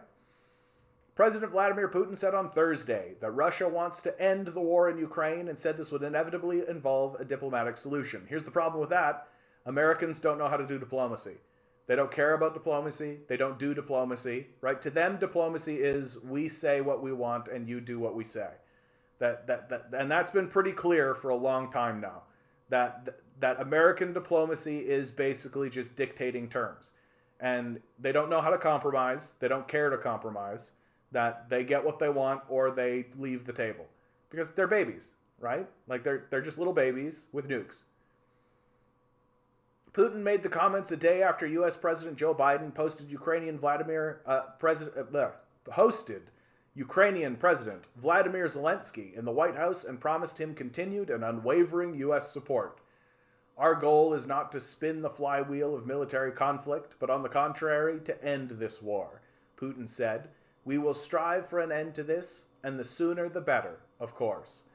White House spokesman John Kirby said Putin has shown absolutely zero indication he's willing to negotiate. See, this is exactly what I'm talking about. Like, all Putin has been doing this whole time has been negotiating. Like, just look at the Minsk Accords, for God's sakes. Like, so the idea that you have a White House spokesperson saying that Putin shows zero indication he's willing to negotiate tells you how unserious the Americans are, as people, just as a people. They're just completely unserious about this. Quite the contrary, Kirby told reporters during an online briefing. Everything Putin is doing on the ground and in the air bespeaks a man who wants to continue to visit violence upon the Ukrainian people and escalate the war.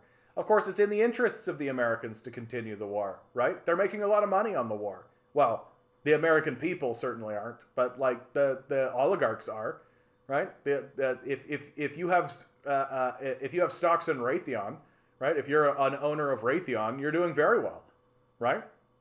That's all they care about. It's all a profit motive, right?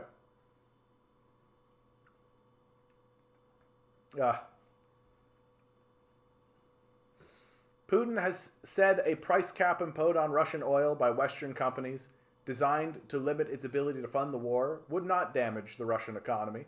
He said he would sign a decree early next week to set out Russia's response. Like, Russia wants to end the conflict. Russia never wanted the conflict in the first place. Like, really. Why, I don't know why anybody would think that Russia was actually interested in this.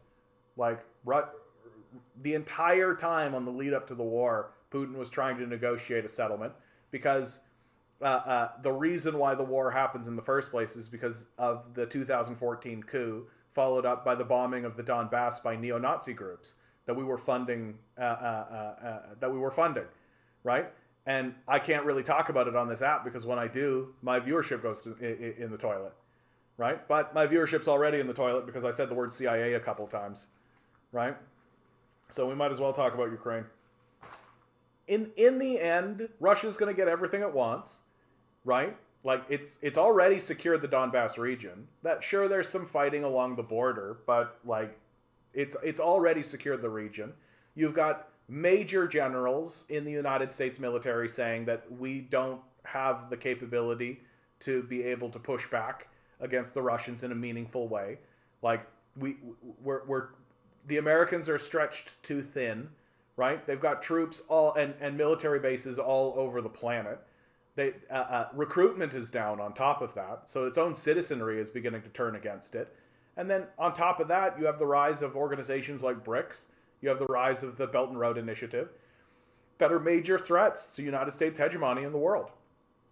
And so they literally are not going to be able to dislodge Putin from this position that he's in. And honestly, the entire thing has been a complete backfire for the United States empire.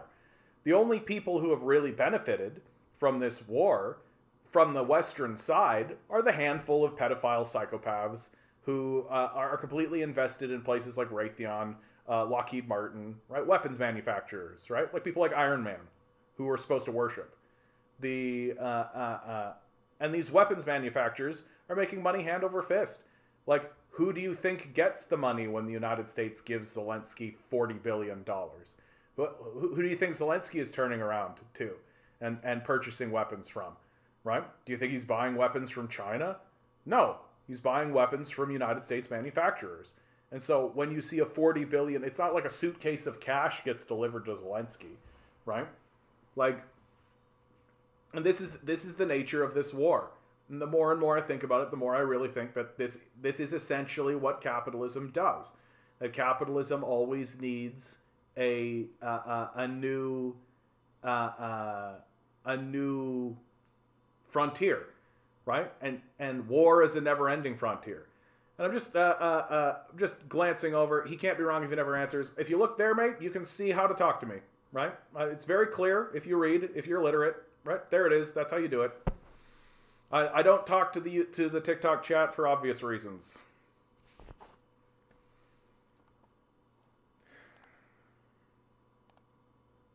In Ukraine, children were given a book about Zelensky, who travels through time, comes to the aid of AFU and fights Stalin.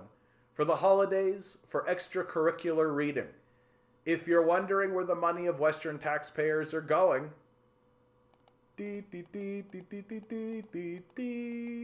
literally, they are indoctrinating children in Ukraine with propaganda stories about Zelensky going back in time and fighting Stalin with the AFU. Huh? Isn't that fun? Isn't that fun and entertaining? Isn't it nice to know that we are funding this kind of Nazi level indoctrination? That's so cool, isn't it? Like, we are going to see, before the end of this conflict happens, right? Before, Marvelism, Ukro-Nazis edition, exactly. We are going to see, before the end of this conflict, outright Nazi salutes in the Ukrainian parliament. That Zelensky has banned all parliamentary parties to the left of his party being like a centrist party, And that included the leaders of the opposition, by the way. So imagine if here in Canada, Justin Trudeau just banned the Conservative Party or banned the NDP. Like, that's what Zelensky has done. And the banning of these organizations he did while leaving the Nazi organization and the Nazi party that is an explicitly open Nazi party within the Ukrainian parliament. He left them alone. So all that's left for people are a party like Zelensky's or far-right neo-Nazi parties. What do you think's going to happen here? How do you think this is going to go? That as we go down the line and as things progress, this conflict is not going to end until we see outright explicit neo-Nazis performing the Nazi salute in Parliament. That's going to happen. Did you see the New York Times crossword puzzle? No, dude. What happened? What's the New York Times crossword puzzle? What am I looking at here, bud?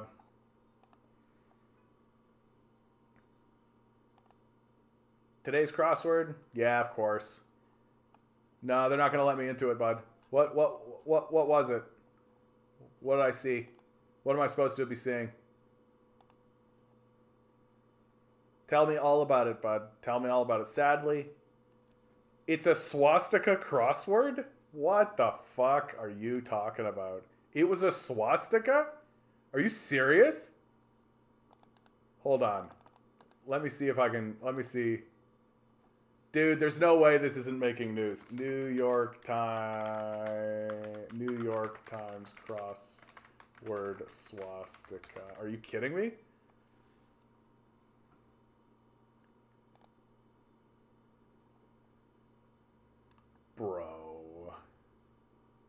Bro, that's really obvious too. This is really obvious. Like, that's not a mistake. Like, that's not a mistake. I'm past the just a coincidence conversation. Like, I'm over that. Like literally, the first night of Hanukkah, there's a swastika in your paper. Yeah, right. Like, yeah, right.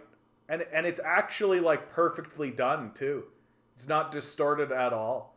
Like, you take a look at the picture, and it is actually a perfect swastika. Like, look at the different hints. Oh my god.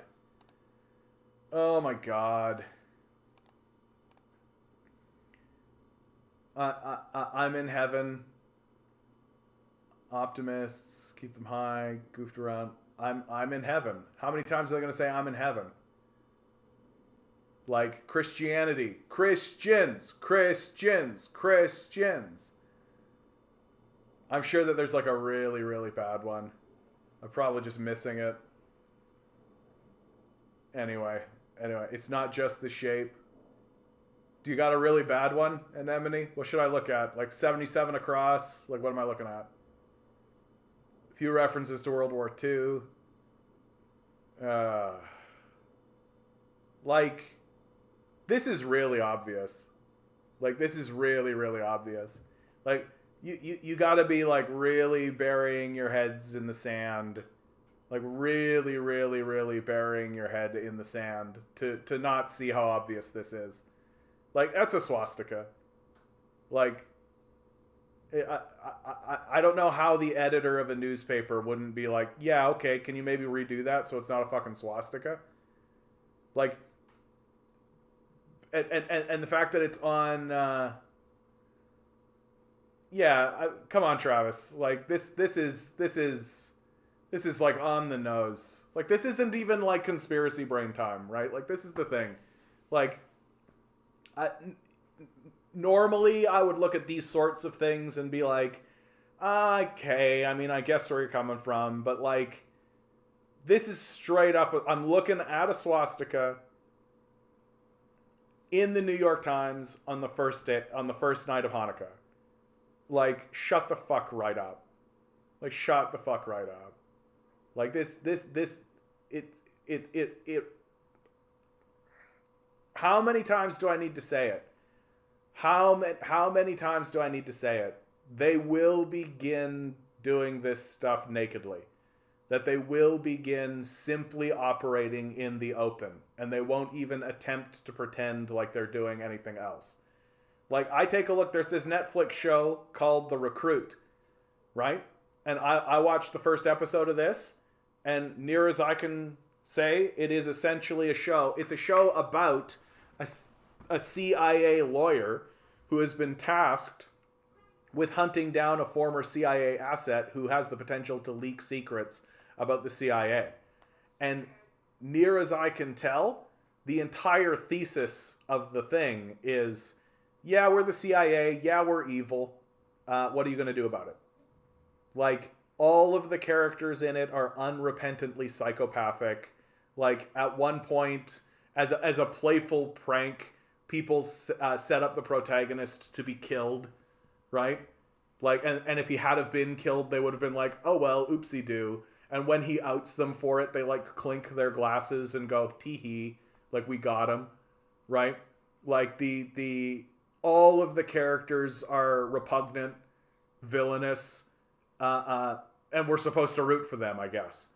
Like, the very, very first thing that the protagonist does is intimidate a senator out of reading a CIA document on the floor of the Senate.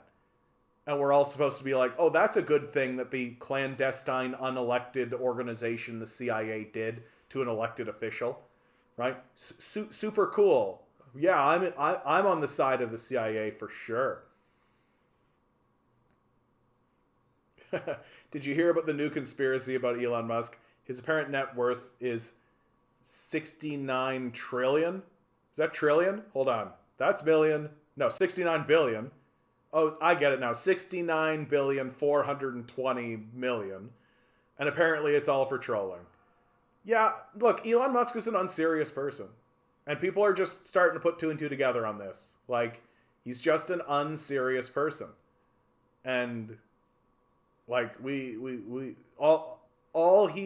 all capitalism can produce is grifters. That's all it can produce. It's not possible to produce somebody who's actually honest or who's telling the truth. It literally can't. The structure of capitalism is such so that it will always, naturally and by default, produce grifters. Isn't that funny? I had 4.5 thousand likes, and then it hung around at 4.7 thousand for like an hour, and then I commented on it, started talking about the Ukraine war, glance over, and now it's gone up to 7.8 thousand likes. I think that the algorithm knows. I think it knows that when you're talking about it. I think it knows. Yeah, bro. This is terrifying. In fact, like this he's grifting, bro. What if the WEF Great Reset is to get rid of billionaires? No, it isn't. Like, it definitely isn't. The WEF Great Reset narrative, right? The WEF Great Reset narrative exists to buy time. That's all it is, right? It's to buy time and to convince gullible liberals, because conservatives won't really go along with it. It'll be liberals going along with it, gullibly believing that, well, all of this pain and difficulty we're going through, where everyone's poor and there's all these difficulties and all this kind of problems that are going on, that's just all part of the Great Reset. We're all just part of a Great Reset. And of course, things are going to be difficult for a little while, because that's what happens when you do these sorts of things. But it'll be better on the other side. You wait. It's a Great Reset. And soon all of that is going to come trickling on down. That's exactly what's going to happen. That's exactly what's going to happen. That the Great Reset narrative exists to buy time for psychopathic pedophiles. That's what it's for. So that gullible liberals who are still maintaining their liberalism during this era where there should be no such thing as a liberal, are just maintaining their position of liberalism, are just going to be like, yep, we can trust these institutions. Absolutely. The Great Reset is, that's what's happening.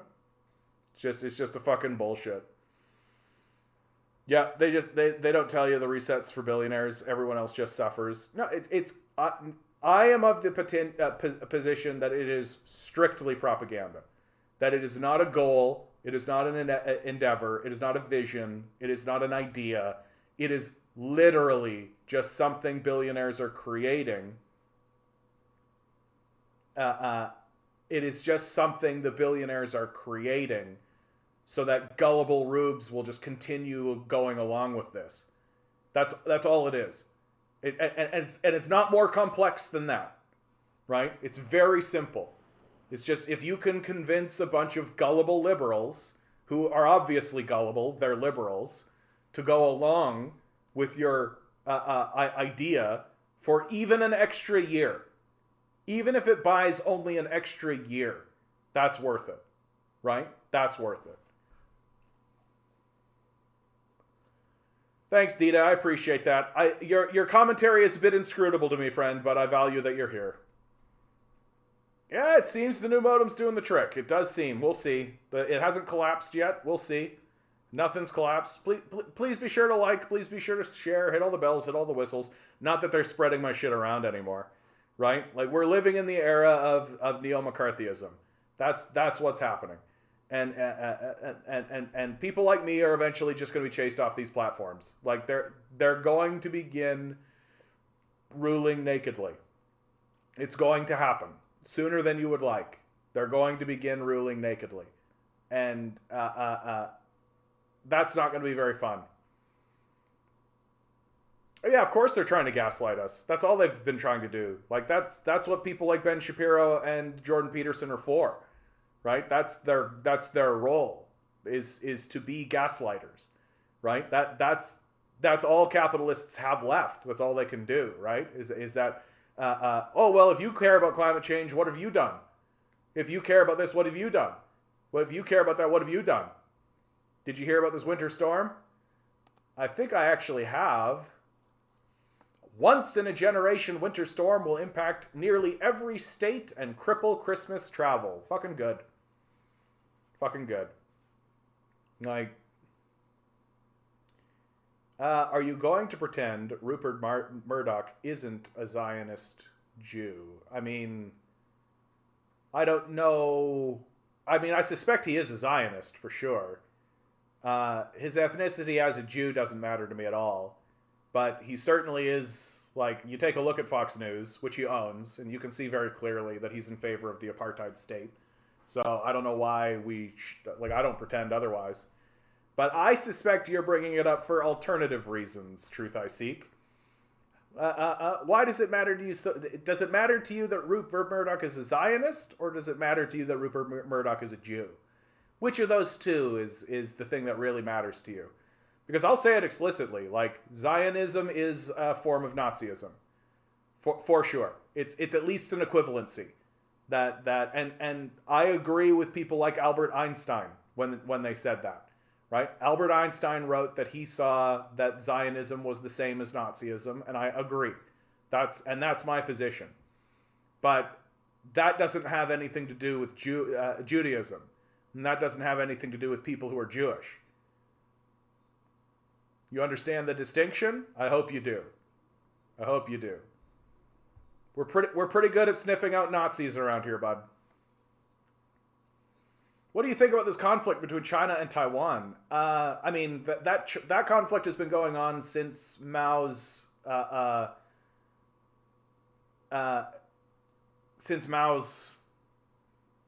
revolution. Can't believe I blanked on that word.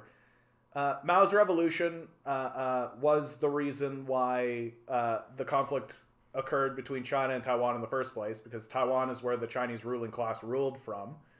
The only reason Mao wasn't able to get onto Taiwan and finish the conflict was because of Truman, was because of the Americans, and that's always been the case. So Mao wasn't able to do it, Deng wasn't able to do it, And so the Chinese have been looking for a diplomatic solution to this, right? This ongoing conflict. And of which, incidentally, most people thought was resolved. The position of the United States since Nixon was that Taiwan was part of China. And when Nixon visited China, he said pretty explicitly that Taiwan is part of China, and the Chinese position in regards to Taiwan was always one country, two systems. So there was always this idea that there was going to come a point of unification where the two systems were going to reintegrate, and the two separate entities, because Taiwan's not really a nation, the two entities were going to reunify, and Taiwan was simply going to become understood to be part of China again.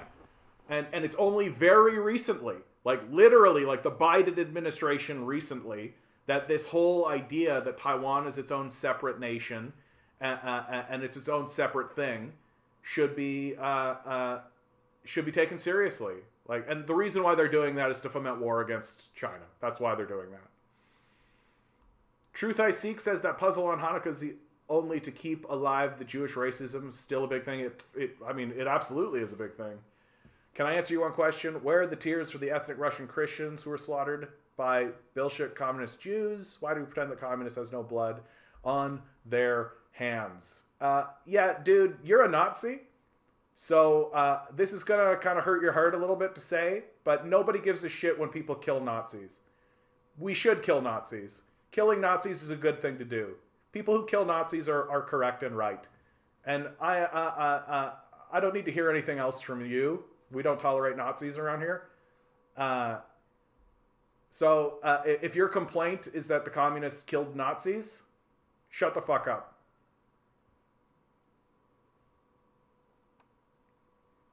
Like, just unbelievable.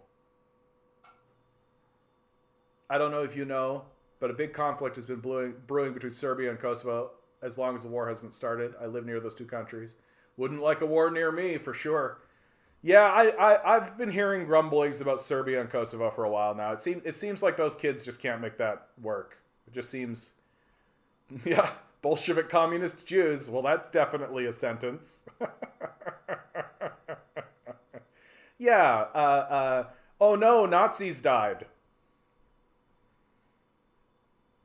Taiwan is for resources. Do you know about that? I mean, bro, let's be straight up. Like, I don't believe that for a moment. Like, I think that Taiwan has a distinct manufacturing base going on where they manufacture a certain amount of chips, and that's definitely in play. So when you say resources, I can believe that.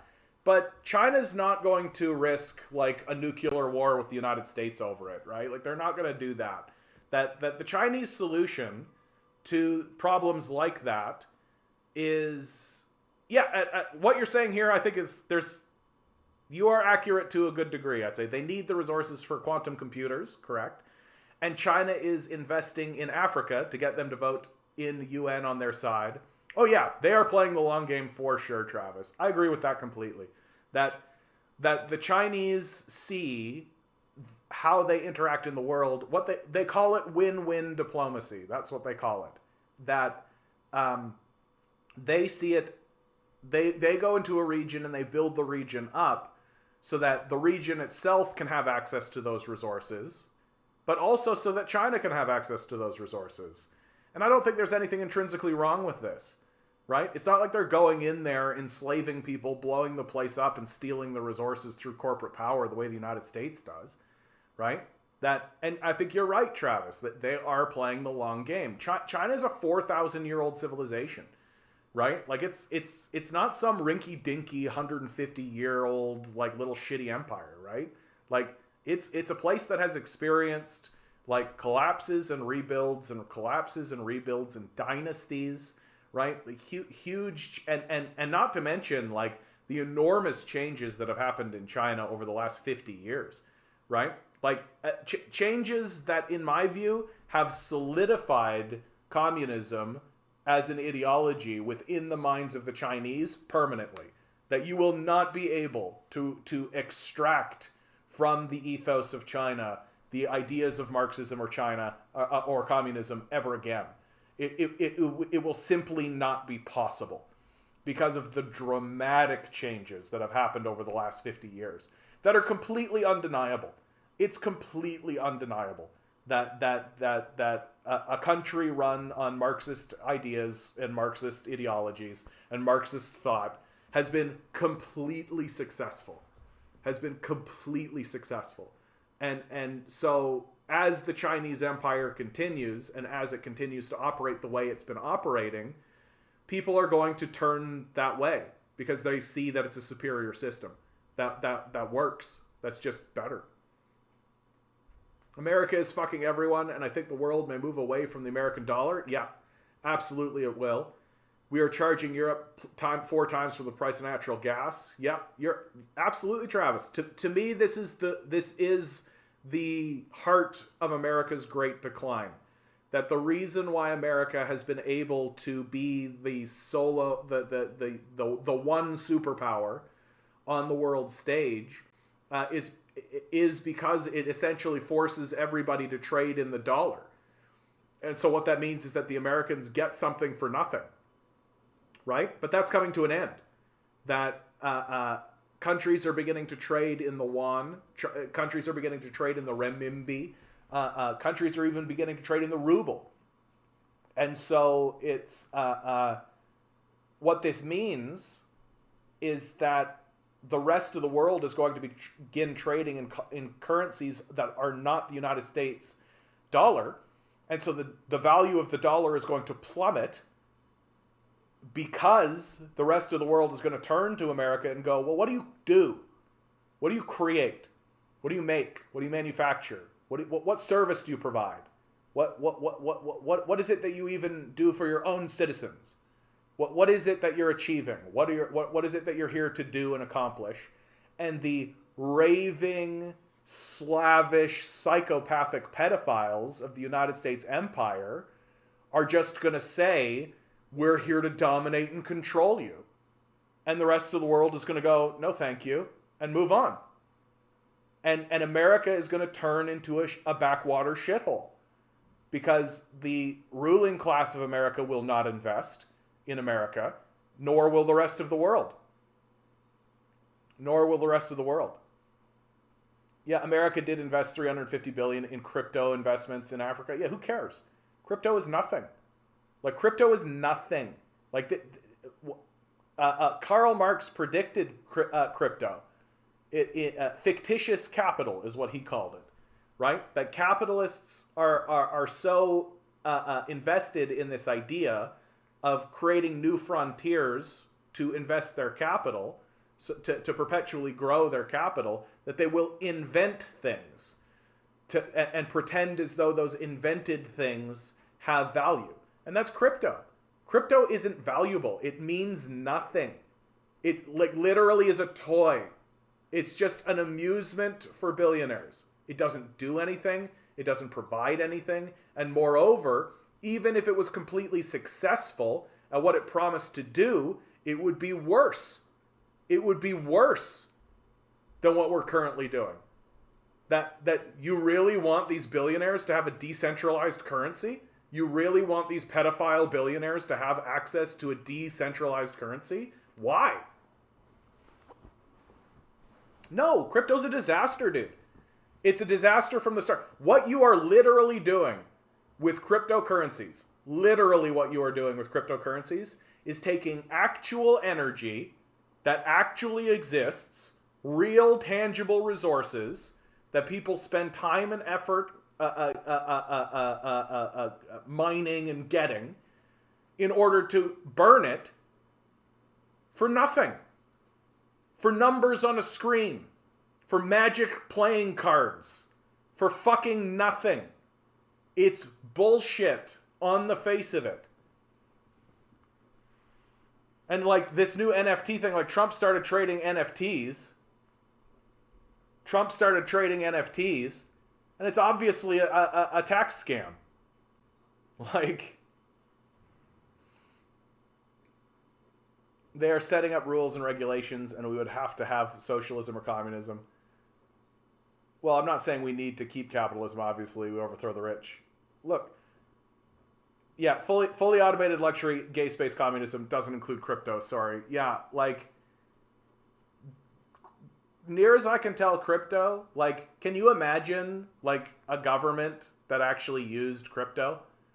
Like, it's a fucking nightmare. Like, it's a fucking nightmare. There's a reason why more civilized countries like China have banned it, right? Yeah, crypto is made to sell drugs online. These crypto boys are wilding over BS they don't even understand. Yeah, I mean, like, and that they keep jerking off about the blockchain technology. It's literally a ledger. Like, it's literally open up a book, take a pen, write down the transaction, but electronically. And these guys are like, whoa, mind blowing. Like, yeah, sell drugs, weapons, and children. Yeah. Can't forget the human trafficking side of it. Yeah. AI might lead to world peace one day, bro. No. You can see this already with the chat GPT, right? Go actually start asking questions of these things, right? And they regurgitate Nazi propaganda. That's what they're regurgitating. And if you ask them for their sources, it takes, you got to pull their teeth to get basic sources. And when they finally do source it, it's some Nazi hack. Like, literally, they have filled this AI with a bunch of Nazi bullshit, and they will not put in alternative stuff, so that all the AI is capable of regurgitating to you is CIA and Nazi talking points. Who owns the AI is what matters. Who owns the AI? And what information does the AI have access to? No, I'm not optimistically hopeful for better updates. Why would the CIA or Nazis try to improve these things? They're happy with it. They're happy that gullible rubes will just type in, what is blah, blah, blah, and then the Nazi bullshit will come spitting out and they'll uncritically go, whoa, because Americans are gullible rubes. Like, to an individual, Americans are gullible rubes. They will believe anything that is told to them, right? And like, Americans are so gullible that when they finally realize that this person is a liar and a grifter, they'll just turn like 5 degrees to the next grifter and just go, you're telling the truth. So like, literally, you're like, if you finally go, Ben Shapiro's a grifter, then you'll turn and look at Jordan Peterson and go, Jordan Peterson makes a lot of sense. Like, that's who they are. Fun fact, New York Times did a swastika in 2017 as well. Jesus fucking Christ, man. Like, does nobody even look at these? Does the person who's making it not go, Rusty, good to see you, bud. Automation was supposed to help us work less and relax and enjoy life. Now most people need to work 2 jobs needlessly. Yeah. No, it's just fucking childish. It's stupid. Like, we're just selling ourselves for nothing. That's the best part. It's all for nothing, right? It's also that like 10 guys can have sex with children. That's like literally what it's for. I heard some users are copying these AIs, posting remakes for free. That's kind of an interesting idea, actually, Travis. Like a decentralized AI system. These AIs are going to take us over, eh? One of these is just going to get inside of a robot, and then that robot's going to make a bunch of other robots, and then we're toast. I've asked it why capitalism doesn't work, and its response was pretty solid. Yeah, but it's like Netflix making anti-capitalist media. Yeah, that's kind of it. Well, but like, I've asked it very explicitly about like Mao's famine, about the Holodomor, right? And it spits out the Nazi response. And then I say, okay, what are your sources? Like, where are you getting this information from? Who is it that wrote these things that you are saying? And then it literally is like, yeah, it's a Nazi propagandist. There you go. That's the source. Like, and then you ask it about like academics who have been like, probably not. Like, we've done the research, probably not. who've like published papers, and it either goes, oh yeah, I know of that person, but I don't know anything he wrote, or it just goes, I don't know who that is. So it's just not being told any of this shit. Yeah, it has to go through many people to be approved. The swastika was intentional, for sure. Like, for sure. Like, Adam, we were like this has got to be intentional. Like, this has got to be intentional. There's just no way that the New York Times is putting a swastika up on the first day of Hanukkah, no less. Like, are you fucking kidding me? Like, and a lot of pro-Christian shit. A lot of pro-Christian shit in here.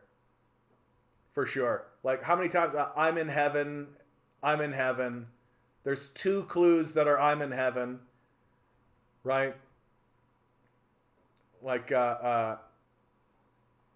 got another one over here.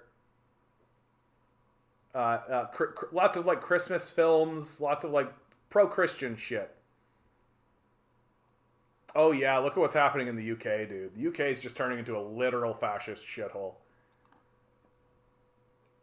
We'll see about that. We'll see about that. If the winter storm will be the breaking point for many Americans. I mean, I actually think that this winter storm will likely take the power grids down again, right? Like, the American power grids are so fragile, and the owners of the power grids are completely disincentivized to upkeep them, completely disincentivized to make them worse. I remember the last time when the Texas power grid went down, the owners of the power grid actually said it was good because it increased the price of power. So they actually made more money, right? So they're completely disincentivized to actually make sure that this service works properly, right? So ask simple questions. Ask ChatGPT. So ask the AI if it can be used to make world peace. Yeah, if you ask the Nazis, hey, are you here for world peace? They'll obviously say yes. Like, yeah, I mean, pretty sure that when these power grids start to go down again, that when shit starts to happen, yeah, if the electricity goes down, I'm screwed. I can't burn wood in my rental. Yeah. Like, the system of privatization and the privatization of important infrastructure is a disaster. Because the owners have absolutely no reason. Doom to Bloom, good to see you, bud. The owners have no reason whatsoever to actually upkeep these lines. Right? They're not punished for it at all. In fact, they're rewarded for it when it goes down. Yeah, do it anyway, grinning. Yeah. Like, people are going to. Like, don't fuck around. Like, where I'm living, right now where I'm living, if the heat went off in the middle of January, middle of February, people will chop down trees and burn them in their houses. For sure. For sure they would. And if somebody came and said they couldn't, they would get told to fuck off. Like,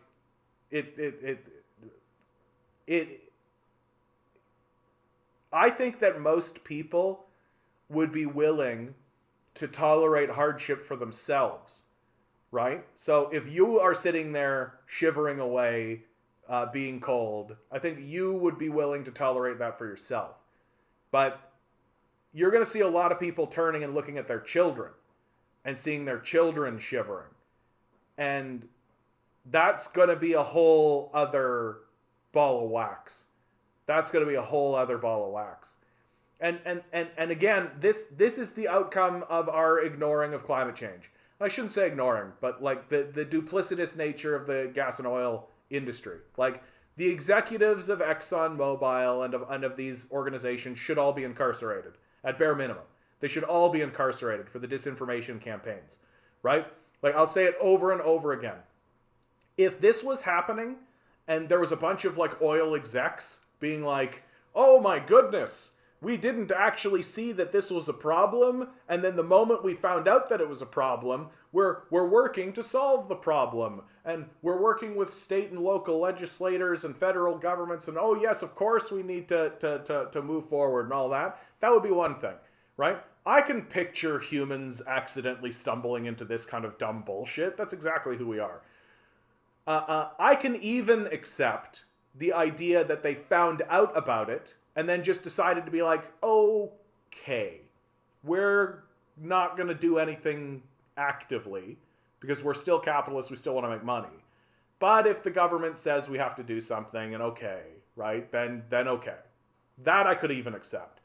But these guys literally spent billions of dollars to fund disinformation campaigns. They literally erect entire institutions like the Fraser Institution, like PragerU, like these places, to spread disinformation into the society. They've admitted it. And for some reason, they're not incarcerated. For some reason, they're still in charge. For some reason, they're still the CEOs. They're still actually at the head of these things. Instead of people taking them, putting them in boxes, and forgetting about them. Right? The fact that they funded disinformation campaigns puts them at least as bad as the Nazis. At least as bad as the Nazis. Maybe even worse, because the Nazis weren't attempting to kill their own children. They weren't attempting to destroy the species. Right? Like, you got to take a look at these oil executives for that. Yeah. They have known since the 60s and 80s and plotted to cause climate change so they could access more oil due to snow and ice melting. Yeah. Oh. Grinning just wants to shit on some landlords. I recently had a 5-minute conversation with a client's landlord. He asked me to do 2 tasks that I get paid for and tried to get into the apartment without permission. Yeah, landlords. Landlords are pretty scummy, dude. Like, landlords are pretty scummy. Like, I remember one time, like, I once had a landlord who just insisted that there was no pets, even though here in Ontario you literally can't put that. Like, the Ontario Landlord and Tenant Board literally says all no pet contracts are void. So if you write no pets allowed inside of the contract, the Landlord and Tenant Board is like, we don't care. Like, fuck off with that. And I had a landlord, I was like literally just taking care of a client's cat, or not a client, just a friend's cat for like a week. And I had a landlord that just that entered my suite without permission, and then like locked the cat up. I'm like, bro, like, I think that some of these people are just power tripping most of the time. I think they're literally just like, I have power. Scum is a banned word. Scum is a banned word? You can't say the word scum? What a time to be alive.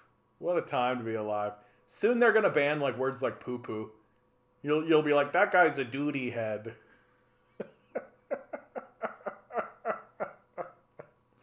Oh my god.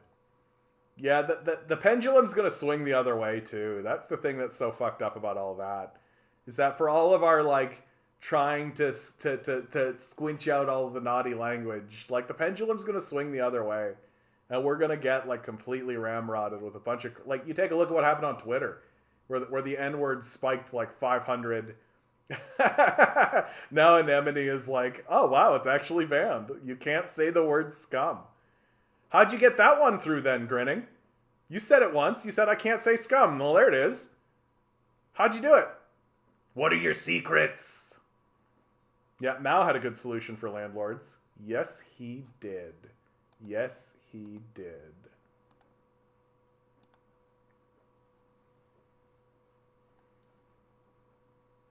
Pol Pot. Let's not bring Pol Pot into this. As controversial a figure as has ever existed. You should see that document about what words to use now. I think Harvard published it. How do I find that? Like what words to use in social media? Tell me what to search. Tell me what to search. I want to look at that. 'Cause like, look at this fucking shit, dude. Context matters in machine AI. Yet they are effectively making leftist movements seem ridiculous by convincing people with this document that this is what the left wants. Yeah, no, that's the whole point, right? It's why the fascists, like the Republican Party and most of the Democratic Party, is convinced that leftism means pink hair, and that's why they're hyper focusing on like trans issues, right? So instead of focusing on things that like everyone would agree on, like, wait, why do we sell ourselves to people that withhold food and shelter from us?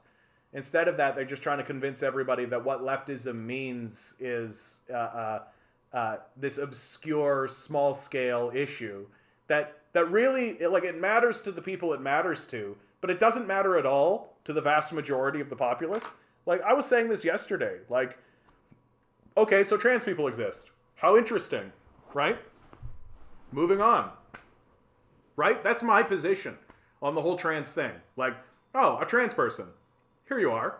You would like to be referred to by this? Very well. Moving on. Right? Like, please forgive me if I make an error. I'm trying my best. That's it. That's the whole conversation as far as I'm concerned. Right? Like, I know several trans people in my life, and this is exactly the conversation. It's like, oh, this is your journey, this is what you're doing, okay. And then when I go home, it doesn't matter at all to me. I'm like, that's their thing, that's their show, that's what they're doing. And this whole like, oh, the pronoun thing is ridiculous. Like, if you think so, then you're a baby person. Then you really are a baby person. Like, I introduce myself as Jonathan when I'm at work, and people call me Jonathan at work. And if someone calls me John, I say Jonathan, and they go, oh, excuse me, and then they say Jonathan. And if somebody were to be like, your name's Ian, I'm going to call you Ian, because you're an Ian, I would be like, go fuck yourself. And then they're like, whoa, man, what's your problem? Like, it's a perfectly understandable position. It's perfectly understandable, but fascists play dumb.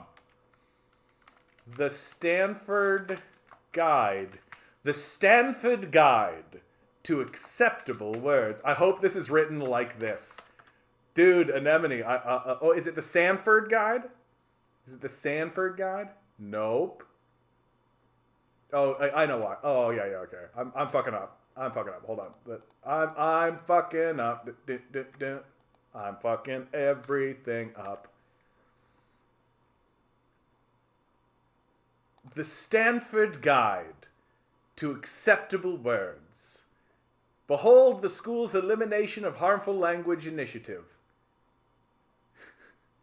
I don't care about your critique. Like, show me the document itself. Here we go. Okay, so what it's actually called is the Elimination of Harmful Language Initiative. It's a multi-phase, multi-year project to address harmful language in IT at Stanford. Prioritizing the Stanford... Look, so I'm going to go into this completely... Like, I don't know anything about this. I don't think it's silly or ridiculous. And in fact, I can come up with a really reasonable... like... I don't want people in the IT department at Stanford calling people the N-word, for example. So the idea that there's no such thing as harmful language, right off the we could take that right off the table. Absolutely there is. Absolutely there is. So hold on. The goal is the elimination. The purpose of the website, educate people about the impact of harmful words. The purpose, content warning.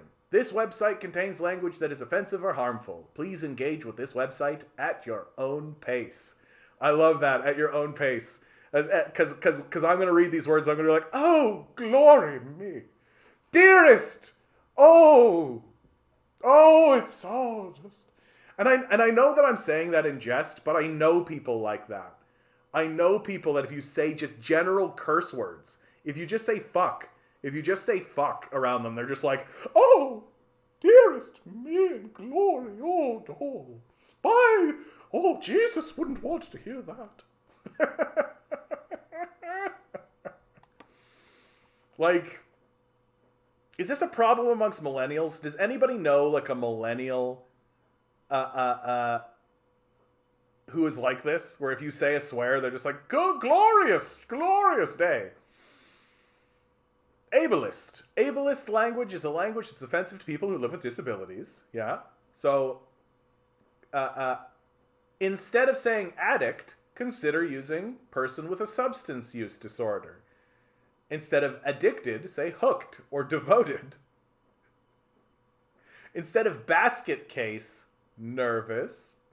So they're just basically saying, like, instead of saying this, say this, right?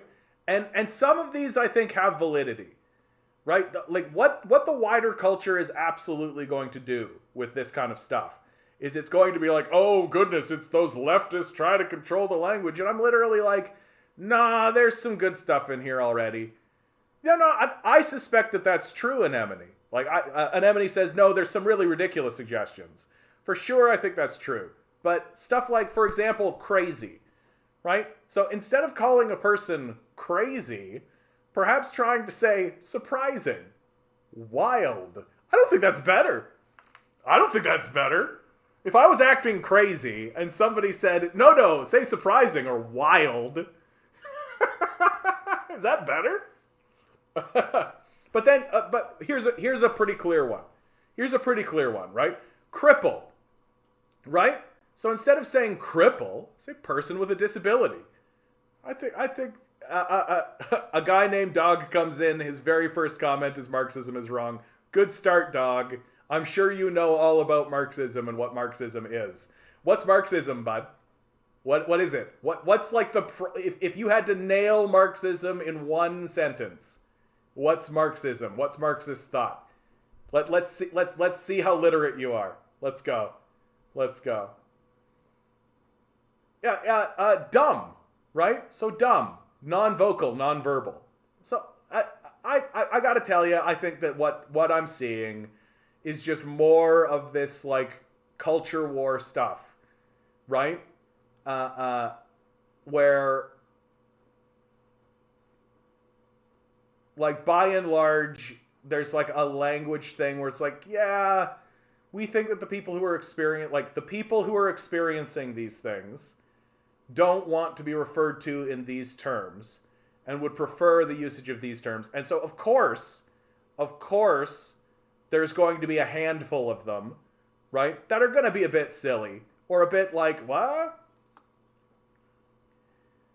So Dog says, Marxism is a methodology for analyzing concepts related to social study, economics, class, and social organization through the lens of contradictions between social collectives. Thanks, Alexa. Oh, you've read Capital volumes 1 through 3. So you glazed past the words. Very good. Well done. So please, Dog, inform us. Inform us why Marxism is wrong. Please. I long to hear this. Let's hear the man out. Maybe this is it. Maybe this is the come to Jesus moment. In the last 20 minutes, we're going to have a come to Jesus moment. And a guy named Dog is going to convince us all that Marxism is wrong, even though it obviously isn't. Like, this is my favorite thing about this, is that it's gotten obvious, right? Like, it's gotten obvious. And so when people like Dog come in here, I'm just waiting for them to embarrass themselves. But Dog seems to have, like, at least at the very much asked Google and said that he's glanced at 3 books.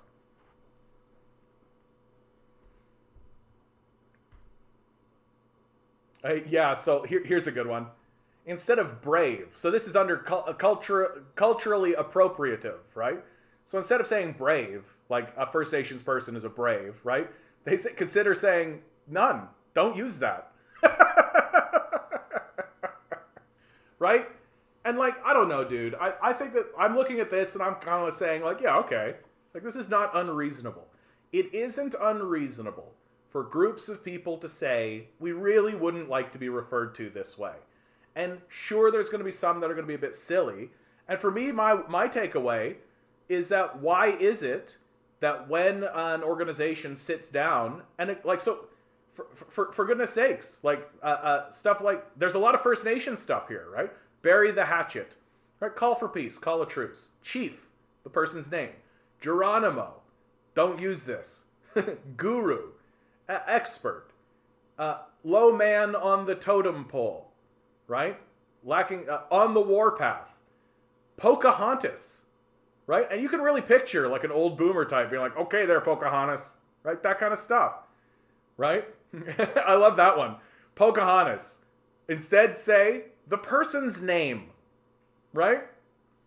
So like, and the document was made to discredit the left as what they're fighting for, as this is what they're fighting for, changing words.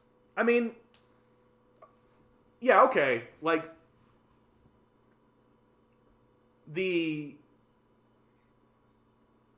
I think I agree with you insofar as I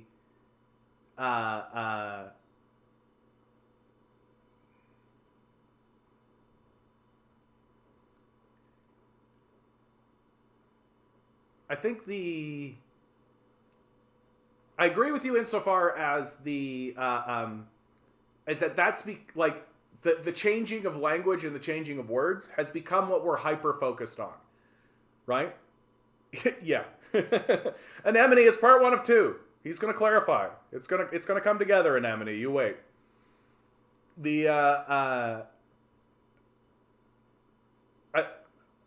I tend to agree with you that there's like this hyper focusing on language itself, and that's all the left cares about, right? And so releasing a document like this, while I could believe that it's being done in good faith, it does tend to stoke the fire of the issue, right? It allows the Wall Street Journal to publish something like this, right? And so instead of like what Marxists and even anarchists are actually saying about what's going on in the world, right, and what's actually happening, right, instead of actually like focusing on the material conditions of the society, they're going to hyper focus on this singular issue. And so even though this singular issue might have a certain degree of merit, right, that the hyper focusing upon this singular issue is a distraction. It's like what I say about identity politics all the time, that it's a shield that liberals use to deflect the conversation of material conditions when Marxists bring them up, right? So instead of, well, what about this identity politics issue that I can definitely handle? We don't need to talk about people having more wealth. Yeah, the document is literally in poll. Yes, Anemone, I see where you're coming from. I think that the only reason why I'm acting so soft on it is that, like, I do tend to agree with the idea, oh, now it's 2 of 3, dog. Lack of planning, dog. Lack of planning. I'm going to wait, dude. I'm going to wait until you got it all full out, until you got it full written out, right? Yeah, this is liberalism disguised as leftism. There it is, Anemone. There it is. That's what it is. That it isn't.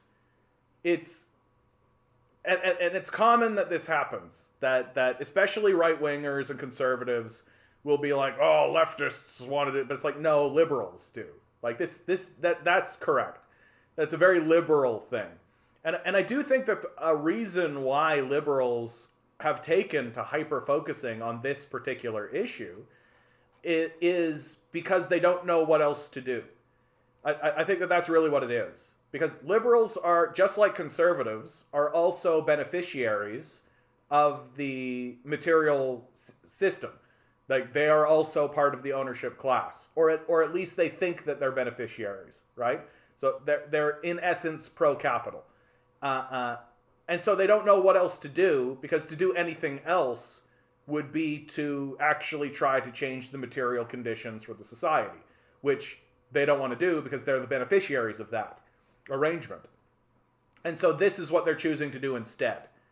And it's a bit annoying because doing this isn't by itself incorrect, right? Doing this by itself isn't incorrect, right? Like, I don't want people saying the N-word, for example. I think that's a very clear example we can all agree on. And so, and even looking at this document, there are certain things that I look at and be like, yeah, like, I think it is inappropriate to call a person with a cognitive disability a retard, for example, right? I think that that's an appropriate thing to, or cripple. Cripple's a good one, right? So, okay, let's take a look at dog. But so to put a point on it, I think the only reason why we find this annoying is that it's the only thing liberals are willing to do, and then conservatives and fascists co-opt that and say this is what leftists want. When the leftists are literally screaming, no, we want an elimination of homelessness. We want material conditions to improve for the proletariat. That's what we want. All right, here we go. From Dog, let's go. Because Marxism's methodological basis, dialectical materialism, doesn't have a coherent epistemology to deduct how economies and class actually came to exist. Sorry, dude. It's just like so wrong. Like it's just like embarrassingly wrong. The reason for this being that it treats economies and classes emergent properties of contradictions between political classes and groups, and therefore sees the solution to class struggle as a conclusion reached through political action, as valid, since their methodology would imply social change is dictated by political groups expressing their will. This leads to the reformation of class structures and doesn't eliminate the political economic leverage held over people through the state's legal fiat, which is why anarchism is the superior position. Dog, here, if you consider yourself an anarchist, okay, first of all, I'll say straight up, I don't have a problem with anarchists, right? I tend to find myself agreeing more often with anarchists than not. Here is my one and only problem with anarchism. Okay, how does an anarchist society protect itself from an empire attempting to destroy? Right? Like that's always been my issue with anarchism. That it seems if the whole idea is to have like a decentralized, stateless society, right? Well, how do you organize yourself in such a way to protect yourself from centralized authority that has the intention to destroy your society? That and it seems to me that anarchists don't actually have an answer for this. And I think that's by and large because anarchists tend not to really live in the world, that they live in theory land. And and that theory is wonderful. And everyone should read it and know more about theory. But there does come a moment when the rubber meets the road. And near as I can tell in anarchist thought, the rubber meets the road pretty hard with the statement, well, what do you do when the military rolls through? And if you don't have a centralized, powerful state, the point of anarchy is to create technological and economic conditions which subvert the ability for proprietary organization. Yeah. So this is what I'm talking about, Dog. Like, nice idea, right? Nice thought. The United States military, the CIA, and the FBI exist. These are large-scale, well-funded, massive, gigantic forces that exist to destroy everything they see before them, to subjugate the masses, to destroy huge sections of the populace, to enslave large sections of the populace, and to steal as many resources as they possibly can. They're highly organized, they're very powerful, and extremely destructive. How do you organize a society? How do you organize at all in order to confront this obvious problem that most certainly exists? And Grinning says you protect yourself through horizontal organization and social cooperation. If you can organize it hierarchically, you can do it horizontally. This is exactly, I think, the only time I'm ever going to full-scale disagree with anarchists. And I don't think I disagree to the degree that I'm going to, like, throw up my hands and go to war with anarchism. But, like, I am of the opinion that a highly concentrated military force, such as the United States military, cannot be defeated or confronted without some kind of centralized organization. Large-scale subversion movements are already happening, mainly counter-informal economies, which eliminate the ability of the state to control how people exchange resources and therefore cannot extract revenue and property from people who legitimately homestead resources. Like,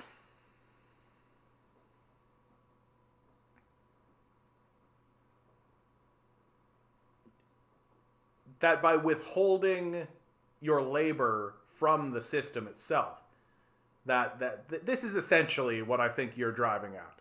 That sure, it's about creating your own economy to survive in your own kind of way, but to me it's about withholding your labor from the system of death, right? From the death cult.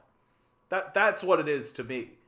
That whatever you need to do, and whatever structure you need to create amongst your group of people who have been abandoned by this system of death, whatever you need to do it, then you can do it. But what matters to the death cult isn't your system and your structure that you're creating, it's you withholding your labor from them in the first place. That's the structure.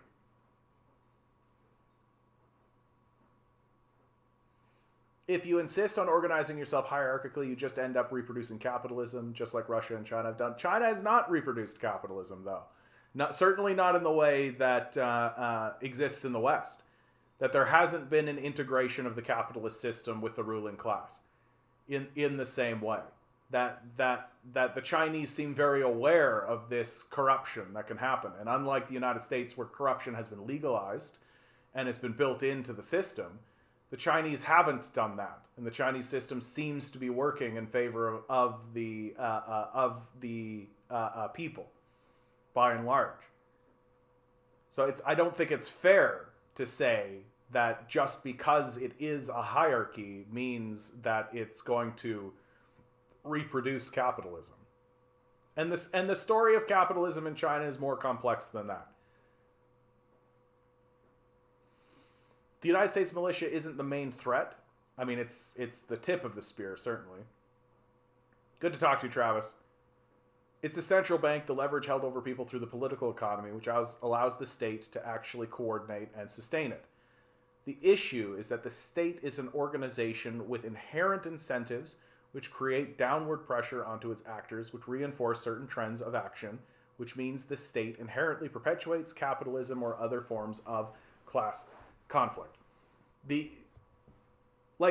Dog, I'm actually not disagreeing with much of what you're saying, right?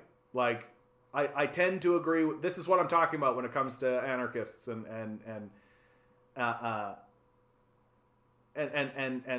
but it happens all the time when I get talking with anarchists. Like, an anarchist is going to go along and have like a big diatribe or have a big thesis, a lot of theory, all of that kind of stuff, right?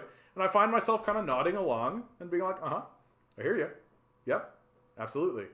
For sure. 100%. So what do you do about the military vehicles and the people who have like bully sticks and the enormous police state that 100% exists? That I simply don't believe that that such an organization and such a powerful, overwhelming military force is going to just allow like an anarchist society to come up around it. Like, it just seems to me not real. And I'm yet to have anybody really explain to me in a way that makes any sense how it could be possible that a horizontally organized society is going to have the agility or the ability to reasonably survive the 100%, like 100% invasions and destruction that is coming your way by the hands of the capitalist death cult. And you can say what you like about the state, and you can say what you like about all of this stuff. To me, that's the linchpin. Nothing else matters.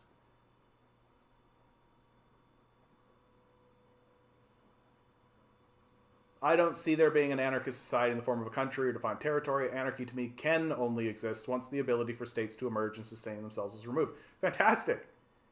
So, great.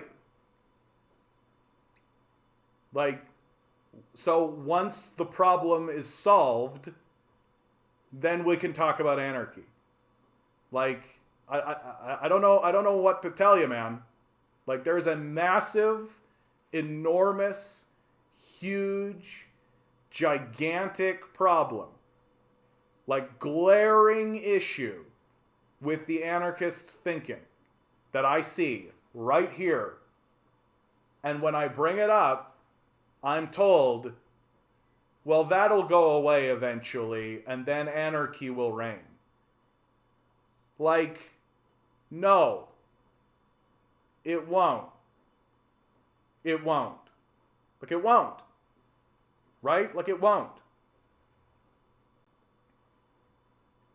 Like straight up.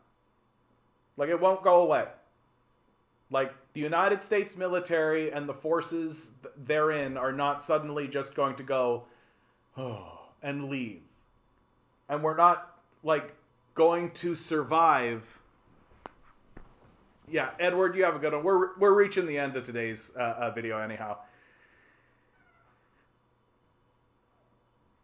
I think we're just reaching the end of the video because I'm tired and it's come to the end. Dog, you come on back, okay, bud? I'm not anti-anarchist, all right? I just think that there should be more consideration about. My concern about anarchists is that they tend to get lost in a theoretical world, and that there are real things that are actually happening that I don't think the anarchists are willing to confront. Like, really, I don't think the anarchists are willing to confront. And that's really what I see. All right, guys. We've reached the end. Always remember, each and every one of you is a quantum being walking around in quantum energy. The billionaires are spending hundreds of billions of dollars in the hopes you'll never realize it. You'll just stay the good little worker they need you to be. Revolt. Rebel. Repent. Good luck. We're going to need it.